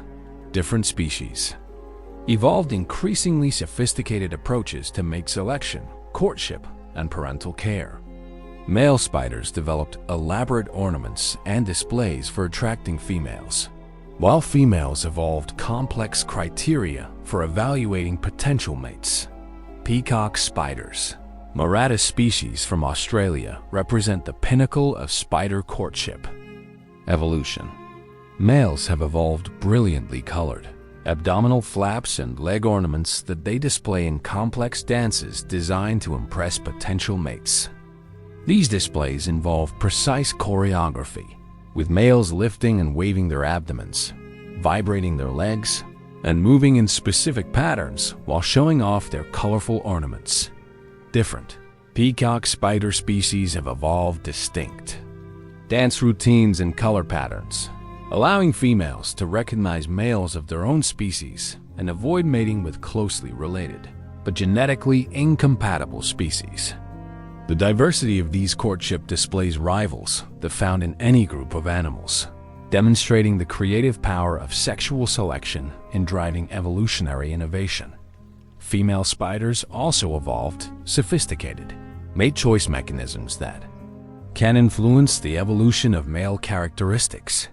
Many species have evolved the ability to store sperm from multiple males and selectively use sperm from preferred partners to fertilize their eggs. This gives females ultimate control over which males actually father their offspring, creating intense selection pressure for males to evolve traits that females find attractive. Some spider species have even evolved forms of nuptial gifting, where males present females with prey items or other resources as part of the courtship process. These gifts serve multiple functions. They demonstrate the male's hunting ability, provide nutrition for the female during egg production, and may reduce the likelihood that the female will attack and consume the male during or after mating. The evolution of maternal care in spiders also reached new levels of sophistication during the Cenozoic. While many spider species simply lay their eggs and abandon them, others evolved increasingly complex forms of parental investment. Wolf spider females carry their egg sacs attached to their spinnerets, then carry their newly hatched young on their backs for several days or weeks after hatching. Some species evolved cooperative breeding systems where multiple females share in caring for communal egg masses. Others developed extended parental care periods where mothers continue to provide food and protection for their offspring well after hatching. Perhaps most remarkably, some spider species evolved forms of maternal sacrifice that rival those found in social insects. Females of some Stegodiphyus species feed their own bodies to their developing young, literally dissolving their internal tissues to provide nutrition for their offspring. This ultimate form of parental investment ensures maximum survival and growth rates for the next generation, even at the cost of the mother's life. As we approach the modern era, spider evolution continues to be shaped by changing environmental conditions and new ecological opportunities. The development of human-dominated landscapes has created novel habitats and selection pressures that are driving ongoing evolutionary change in spider populations worldwide. Urban environments, in particular, represent entirely new ecosystems that didn't exist for most of spider evolutionary history. Some species have proven remarkably adaptable to city life, exploiting artificial light sources that attract flying insects, building webs on human structures, and thriving in the modified ecosystems that characterize urban areas. House spiders, like Parastitoda tepidarum, have become so well adapted to human environments that they rarely survive in natural habitats. These species have essentially become domesticated, evolving alongside humans in a relationship that benefits both species. Spiders get reliable habitat and prey sources, while humans get effective pest control services. The globalization of human trade and travel has also created new opportunities for spider dispersal. Many species have become cosmopolitan, spreading around the world through human transportation networks. These accidental introductions sometimes result in successful establishments in new regions, leading to ongoing evolutionary adaptation to novel environments and prey communities. Climate change represents the newest challenge for spider evolution. As global temperatures rise and precipitation patterns shift, spider communities worldwide are being forced to adapt to rapidly changing conditions. Some species are expanding their ranges poleward, following suitable climate conditions as they shift toward higher latitudes. Others are adapting in place, evolving new physiological tolerances and behavioral strategies for dealing with warmer temperatures and altered precipitation patterns. The speed of current climate change is unprecedented in spider evolutionary history, creating selection pressures that may be too rapid for some species to adapt to successfully. However, the remarkable evolutionary flexibility that spiders have demonstrated throughout their 380 million year history suggests that many lineages will find ways to adapt to these new challenges. Chapter 10: Spiders and Humans. As our journey through spider evolution approaches the present day, we encounter a fascinating and often misunderstood relationship: the complex interactions between spiders and humans. This relationship, which has developed only within the last few thousand years of spider evolutionary history, represents both new challenges and unexpected opportunities for these remarkable predators. For most of human history, our relationship with spiders has been characterized by fear, misunderstanding, and cultural mythology. The word arachnophobia exists in virtually every human language, reflecting a nearly universal tendency among humans to fear spiders, despite the fact that the vast majority of species pose no threat whatsoever to human health or safety. This fear appears to have deep evolutionary roots. Some researchers suggest that humans evolved an instinctive wariness of spiders because our early ancestors in Africa shared habitats with genuinely dangerous species like the aggressive funnel web spiders and various widow spiders. The ability to quickly recognize and avoid potentially venomous eight-legged creatures would have provided a survival advantage in environments where deadly spider bites were a real possibility. However, the reality of spider-human interactions is far more nuanced than our cultural fears suggest. Of the more than 50,000 known spider species, fewer than 30 are considered medically significant to humans, meaning their bites can cause serious health problems. Even among these dangerous species, most have defensive biters that only attack humans when directly threatened or accidentally disturbed. The vast majority of spiders are not only harmless to humans, they're actively beneficial. Spiders provide pest control services worth billions of dollars annually to global agriculture and human health. They consume enormous quantities of insects that would otherwise damage crops, spread diseases, or simply make human life less comfortable. A single spider can consume over 2,000 insects per year. Multiply that by the trillions of spiders sharing our planet, and the total impact becomes staggering.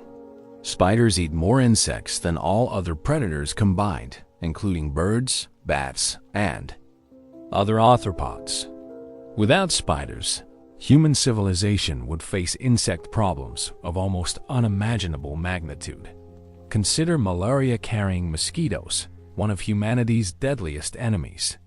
Spiders are among the most effective natural predators of mosquitoes, consuming both adult mosquitoes and competing with mosquito larvae for aquatic prey items. In regions where spider populations are healthy and diverse, mosquito-borne disease rates are typically lower than in areas where spider communities have been disrupted by human activities. Agricultural pests represent another area where spider services are invaluable. Aphids, thrips, leafhoppers, and countless other crop-damaging insects are primary prey items for many spider species. Farmers who maintain healthy spider populations in their fields often see significant reductions in pest damage without needing to resort to expensive and environmentally harmful pesticides. The economic value of spider pest control has been estimated at over $4.8 billion annually in the United States alone. Globally, the figure is likely several times higher. Yet most humans remain completely unaware of this massive ecological service that spiders provide for free, 24 hours a day, 365 days a year, Modern scientific research has begun to reveal just how sophisticated and valuable spider services really are. Different spider species target different types of pests, creating natural biological control systems that are far more complex and effective than any human-designed pest management program. Web building. Spiders excel at capturing flying pests like flies, mosquitoes, and flying ants. Their webs function as passive sampling devices that continuously monitor and reduce flying insect populations without requiring any energy input from humans. A single orb weaver web can capture dozens of flying insects per day during peak activity. Ground-dwelling spiders like wolf spiders and jumping spiders specialize in hunting crawling pests that might otherwise damage plant roots or seeds. These spiders are particularly valuable in agricultural systems because they hunt actively throughout the growing season, continuously reducing pest populations that could otherwise cause significant crop losses. Some spider species have even proven effective against specific agricultural pests that are difficult to control with other methods. Lynx spiders, for example, are excellent predators of cotton bollworms, while certain orb weavers specialize in capturing the adult forms of insects whose larvae damage fruit crops. The human modification of landscapes has created both challenges and opportunities for spider evolution. Urban environments represent entirely novel ecosystems that didn't exist for most of spider evolutionary history. Some species have proven remarkably adaptable to city life, while others have struggled to survive in human-dominated landscapes. House spiders represent one of the most successful examples of spider adaptation to human environments. Species like the common house spider, Parasitoda tepidarium, and the cellar spider, Pholcus phalangioides, have become so well adapted to human dwellings that they rarely survive in natural habitats. These species have essentially become domesticated, evolving alongside humans in a mutualistic relationship. House spiders benefit from the stable temperatures, protection from weather, and abundant prey that human buildings provide. Human activities attract numerous flying insects that serve as spider prey, while indoor lighting creates reliable hunting opportunities for web-building species. In return, house spiders provide continuous pest control services, reducing populations of flies, mosquitoes, and other unwanted insects. Urban gardens and parks have also created new opportunities for spider diversity. These green spaces often support surprisingly rich spider communities, SOMETIMEs containing more species than comparable natural habitats. The combination of diverse plant communities, reduced predator pressure, and abundant prey creates ideal conditions for many spider species. Some spiders have even learned to exploit uniquely human-created resources. Orb weavers often build their webs near artificial lights, taking advantage of the fact that these lights attract flying insects at night. Some species have modified their web construction behavior specifically for urban environments, building webs on human structures like bridges, buildings, and even vehicles. However, human activities have also created significant challenges for spider conservation. Habitat destruction remains the primary threat to spider diversity worldwide.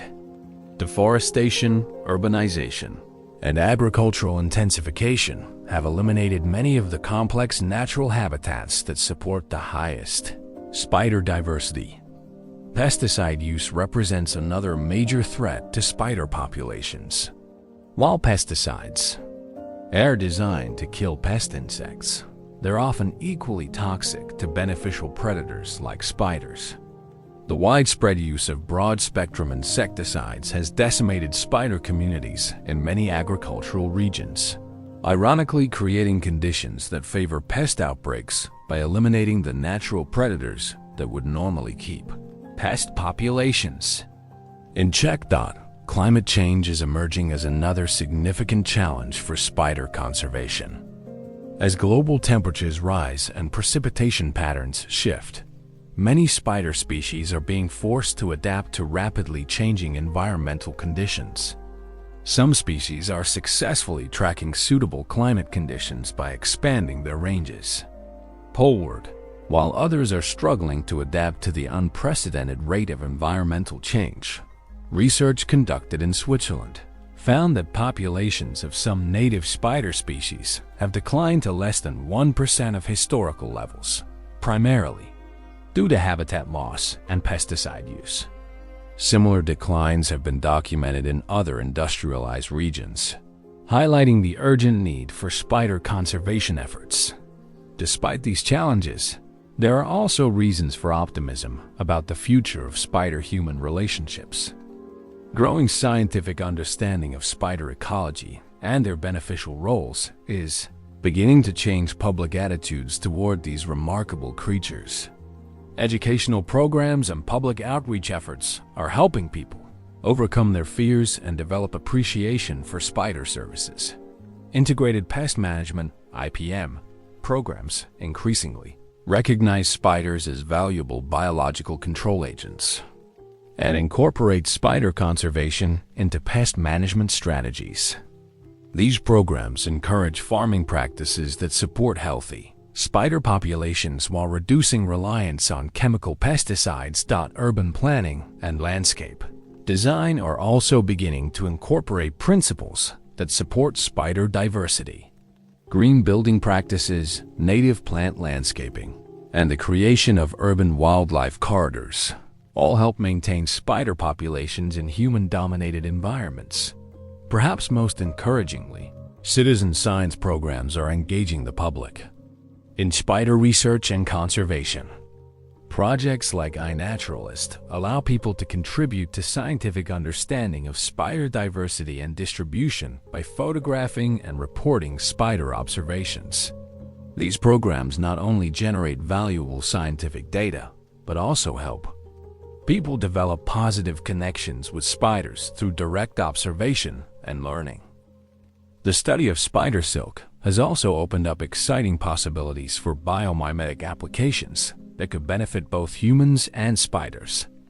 Scientists are working to develop artificial spider silk production methods that could revolutionize materials science while also increasing appreciation for the remarkable properties of natural spider silk. If successful, these biomimetic technologies could provide strong economic incentives for spider conservation. Spider silk properties that take evolution millions of years to perfect could become valuable intellectual property worth protecting and studying. This could create a positive feedback loop where economic interests align with conservation goals. The relationship between spiders and humans is still evolving, quite literally. As human activities continue to modify global ecosystems, spiders are adapting to these changes in real time. Some species are thriving in human-modified environments, while others are struggling to survive. The ultimate outcome will depend largely on human choices about how we manage our shared planet. Understanding and appreciating the remarkable evolutionary history of spiders can help inform these choices. These creatures have survived multiple mass extinctions, adapted to countless environmental changes, and developed some of the most sophisticated biological technologies ever discovered.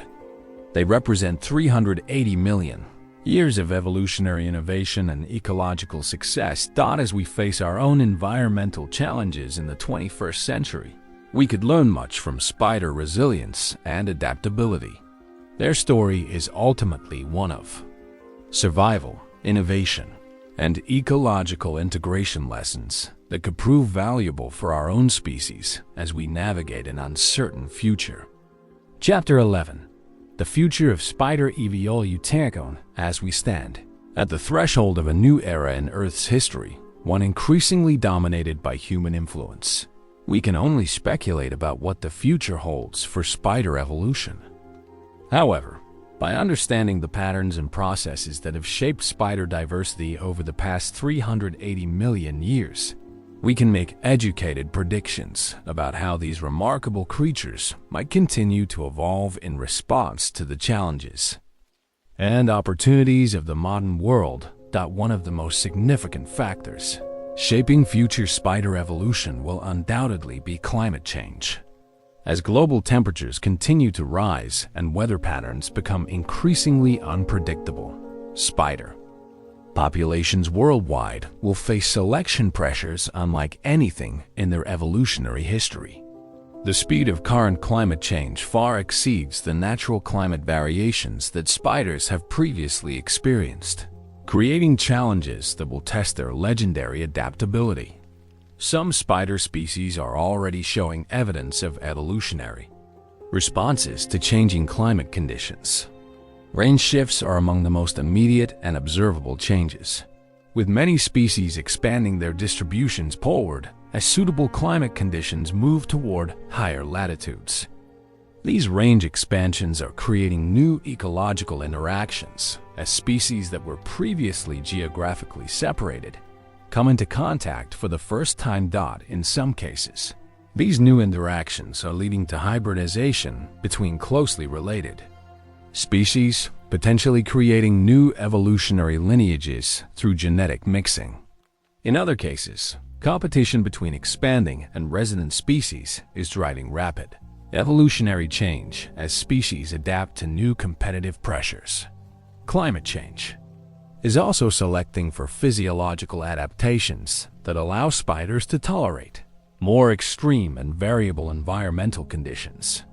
Heat tolerance is becoming increasingly important as temperatures rise, particularly in already warm regions where many species are approaching their physiological limits.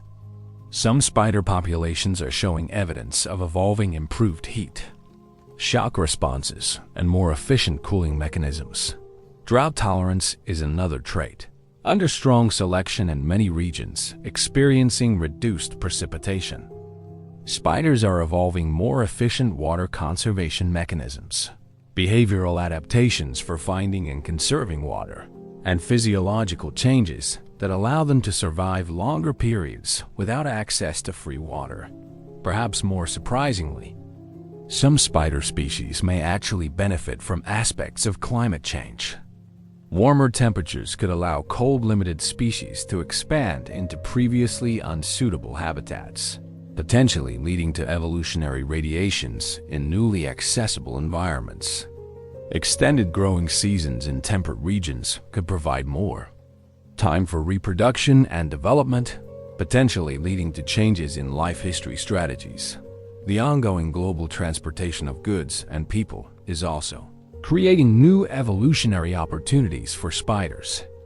Accidental introductions of spider species to new continents and islands are becoming increasingly common, creating situations where spiders encounter entirely novel environments, prey communities, and competitors.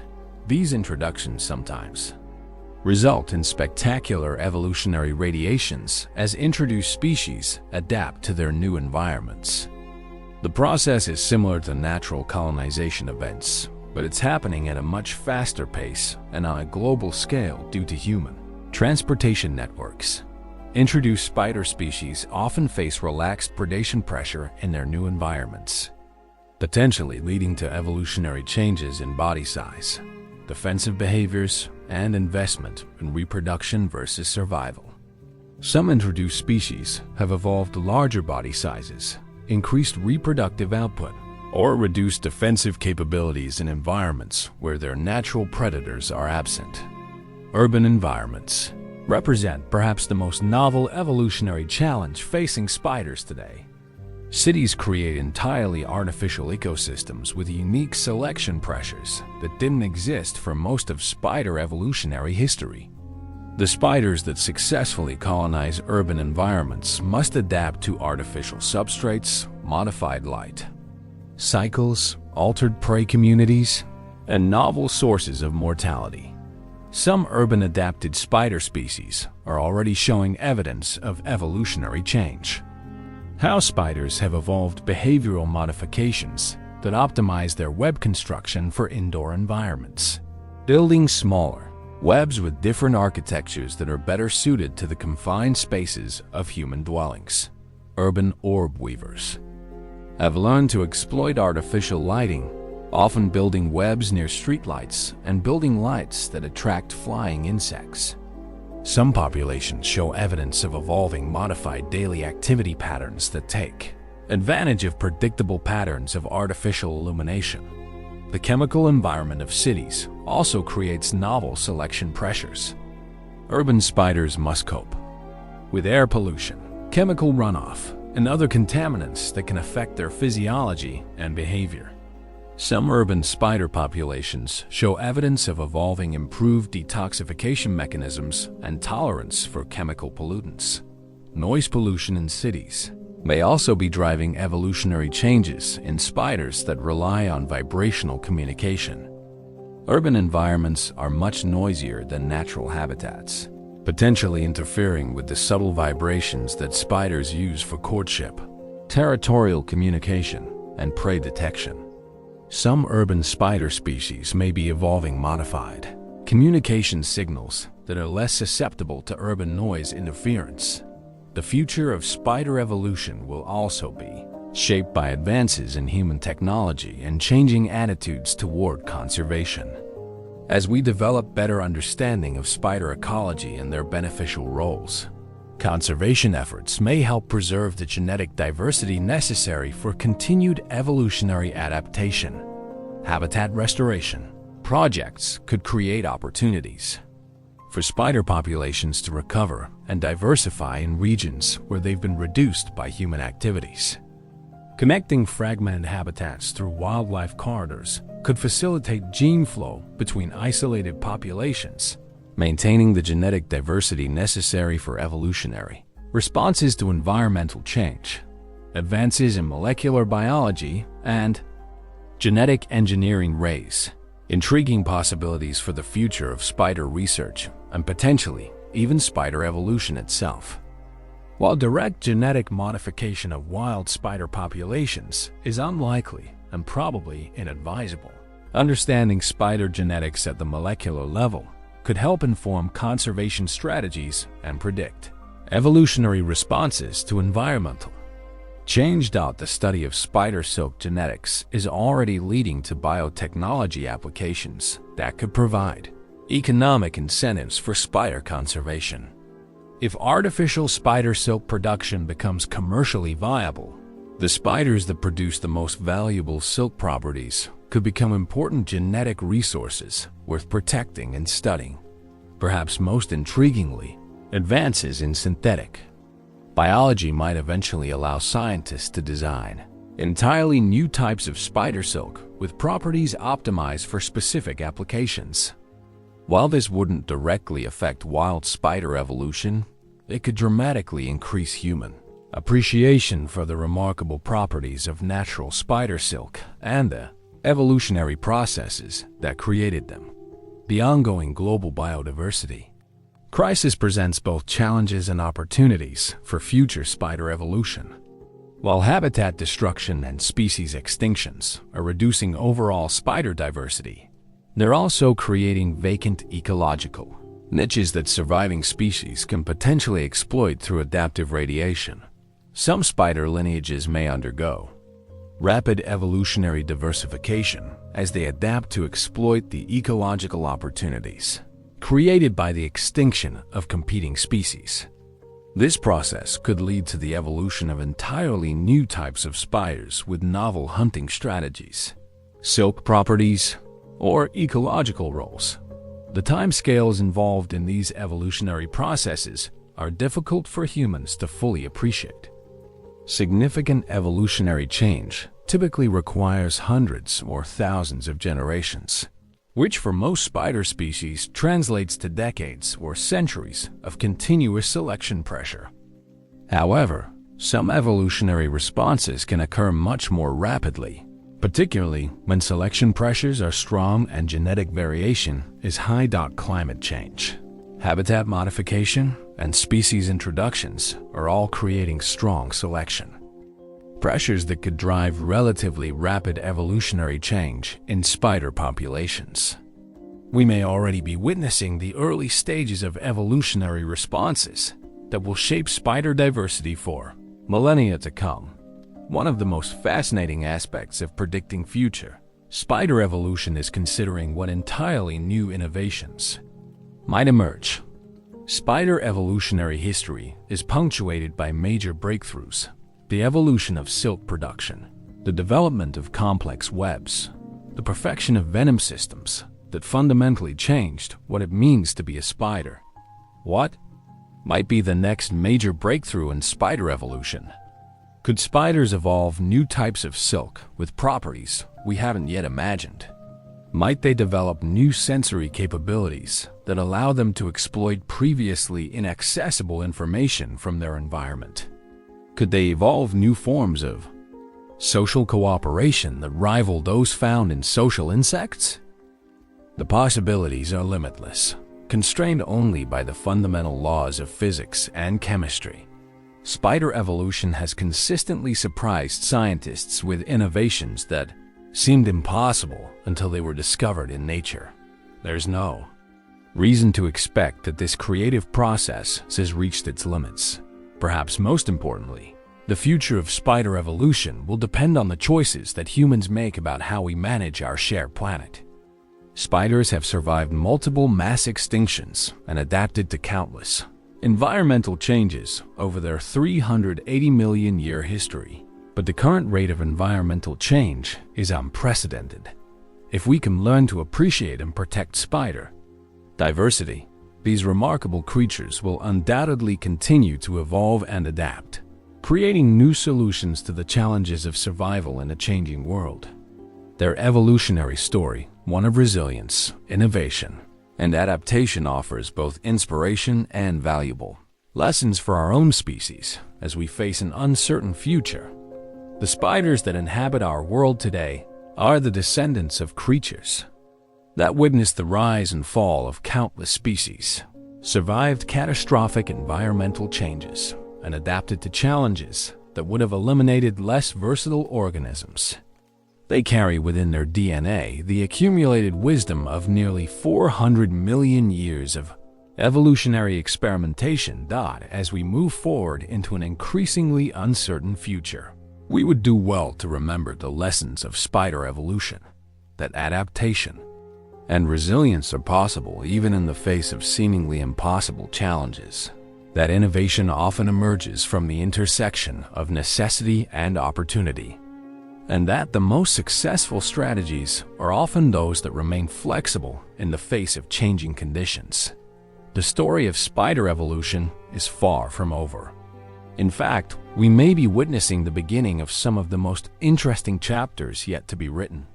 The next few centuries could see evolutionary innovations that rival any in spider history, driven by the novel selection pressures of the Anthropocene era. Whatever the future holds, one thing seems certain: spiders will be there to face it, armed with 380 million years of evolutionary experience and an adaptability that has already carried them through challenges that eliminated most other forms of life. Their story continues, and we are privileged to witness this latest chapter in one of evolution's greatest success stories. As our journey through 380 million years of spider evolution comes to an end, we find ourselves with a profound appreciation for one of nature's most remarkable success stories. From the primitive silk-producing Attercopus crawling through Devonian forests to sophisticated web builders and active hunters that share our modern world, spiders have demonstrated an evolutionary creativity and resilience that few other groups of organisms can match. The story we've traced is one of continuous innovation driven by the fundamental challenges of survival, reproduction, and adaptation to changing environments. Each major period in Earth's history brought new opportunities and obstacles that shaped spider evolution in profound ways. The evolution of silk production in the Devonian, the development of true spinnerets in the Carboniferous, the survival of mass extinctions, the perfection of web architecture in the Mesozoic, and the explosive diversification of the Cenozoic. Each of these chapters represents a masterclass in evolutionary adaptation. Perhaps most remarkably, Spiders achieved their current dominance not through size or strength, but through innovation and versatility. They developed material science capabilities that still exceed our best human technologies. They evolved hunting strategies that range from passive web-based trapping to active pursuit predation to sophisticated chemical warfare. They perfected sensory systems that can detect vibrations smaller than the wavelength of visible light and visual systems that rival those of much larger vertebrates. The numbers speak for themselves. Over 50,000 described species, with potentially twice that many still awaiting discovery, distributed across every continent and nearly every terrestrial habitat, consuming between 400 and 800 million tons of prey annually, and providing ecosystem services worth billions of dollars to human civilization. By any measure, spiders represent one of evolution's greatest success stories. But the spider story is also a reminder of the interconnectedness of life on Earth. Spiders didn't evolve in isolation. They co-evolved with their prey, their predators, and the plant communities that provided the three-dimensional structure necessary for web construction. Their success depended on and contributed to the evolution of terrestrial ecosystems as a whole.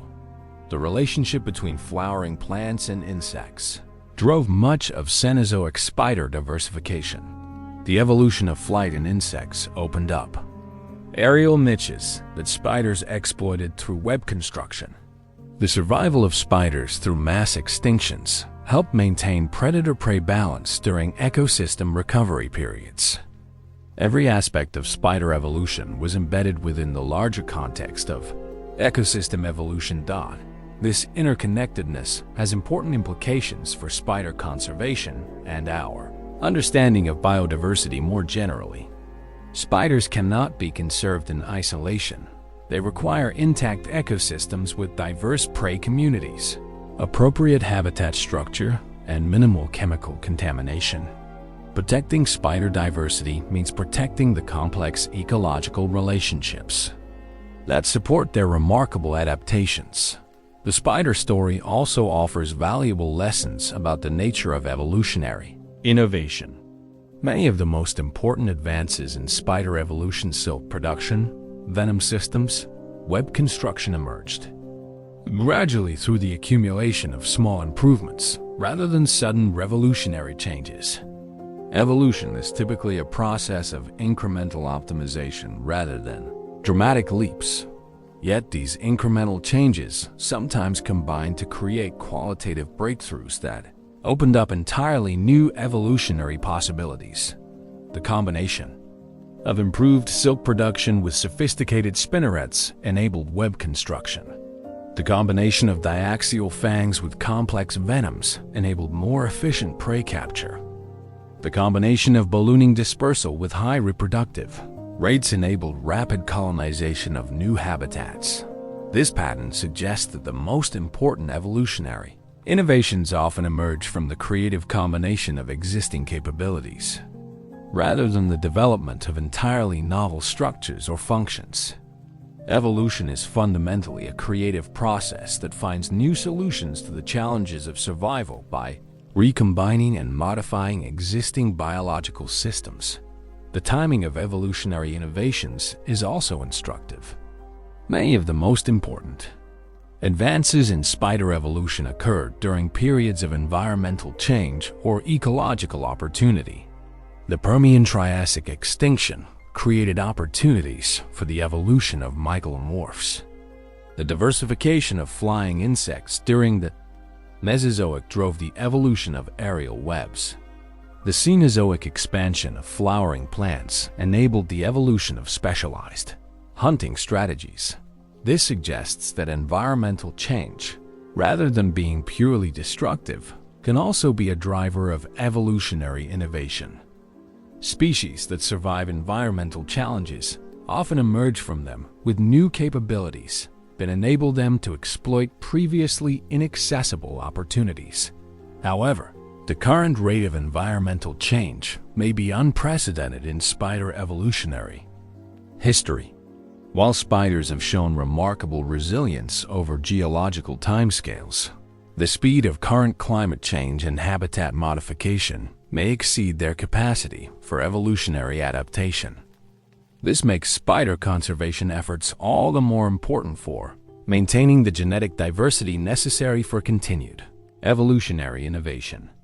The human relationship with spiders also offers lessons about the importance of science communication and public education in conservation efforts. Despite providing enormous benefits to human welfare through pest control services, spiders remain among the most feared and misunderstood groups of animals. Overcoming these cultural barriers requires effective communication about spider biology, ecology, and evolution. Stories like the one we've told here, narratives that place spiders within the broader context of evolutionary history and ecological relationships, can help people develop appreciation for these remarkable creatures. Understanding the 380 million year journey that produced modern spider diversity makes it easier to appreciate the complexity and sophistication of the eight-legged creatures we encounter in our daily lives. The future of spider evolution will depend largely on human choices about how we manage our shared planet. Climate change, habitat destruction, and chemical pollution all pose significant challenges for spider populations worldwide. However, growing scientific understanding of spider ecology and their beneficial roles provides hope for improved conservation efforts. Advances in molecular biology and genomics are opening up new possibilities for understanding spider evolution at unprecedented levels of detail. Comparative genomics can reveal the genetic basis for innovations like silk production and venom systems. Population genetics can help us understand how spider species respond to environmental change. Phylogenetic analysis continues to refine our understanding of evolutionary relationships among spider lineages. These scientific advances, combined with growing public appreciation for spider diversity and ecological importance, create opportunities for conservation efforts that could help ensure the continuation of spider evolutionary innovation into the future. As we reflect on the remarkable journey of spider evolution, we're reminded that we are witnessing just the latest chapter in an ongoing story. The spiders that inhabit our world today are not evolutionary endpoints. They are works in progress, continuing to adapt and evolve in response to changing environmental conditions. The next few centuries could see evolutionary innovations that rival any in spider history. Climate change, habitat modification, and novel ecological interactions are creating selection pressures that could drive rapid evolutionary change in spider populations worldwide. We may be privileged to witness the emergence of new spider capabilities that we can't yet imagine. Whatever the future holds, the story of spider evolution offers both inspiration and practical lessons for our own species. In an era of rapid environmental change and increasing uncertainty, spider resilience and adaptability provide a model for how life can persist and thrive in the face of seemingly impossible challenges. The web of evolution that connects all life on Earth is vast and complex, but few threads in that web are as strong or as beautifully crafted as the evolutionary story of spiders. After 380 million years of innovation, adaptation, and survival, they continue to spin their remarkable tail one silk strand at a time. Their story is our story too, reminding us that we are all part of the same evolutionary tapestry, all connected by the shared heritage of life on Earth. In protecting and appreciating spider diversity, we protect and appreciate the creative power of evolution itself, the process that produced not only spiders, but all the remarkable diversity of life that makes our planet so extraordinary. The next time you encounter a spider in your home, your garden, or anywhere in the natural world, take a moment to appreciate the incredible evolutionary journey that brought that creature to that moment. You're looking at the descendant of survivors, innovators, and pioneers, a living representative of one of evolution's greatest success stories. The web of spider evolution continues to expand, and we are all fortunate to be part of the world it has helped to create.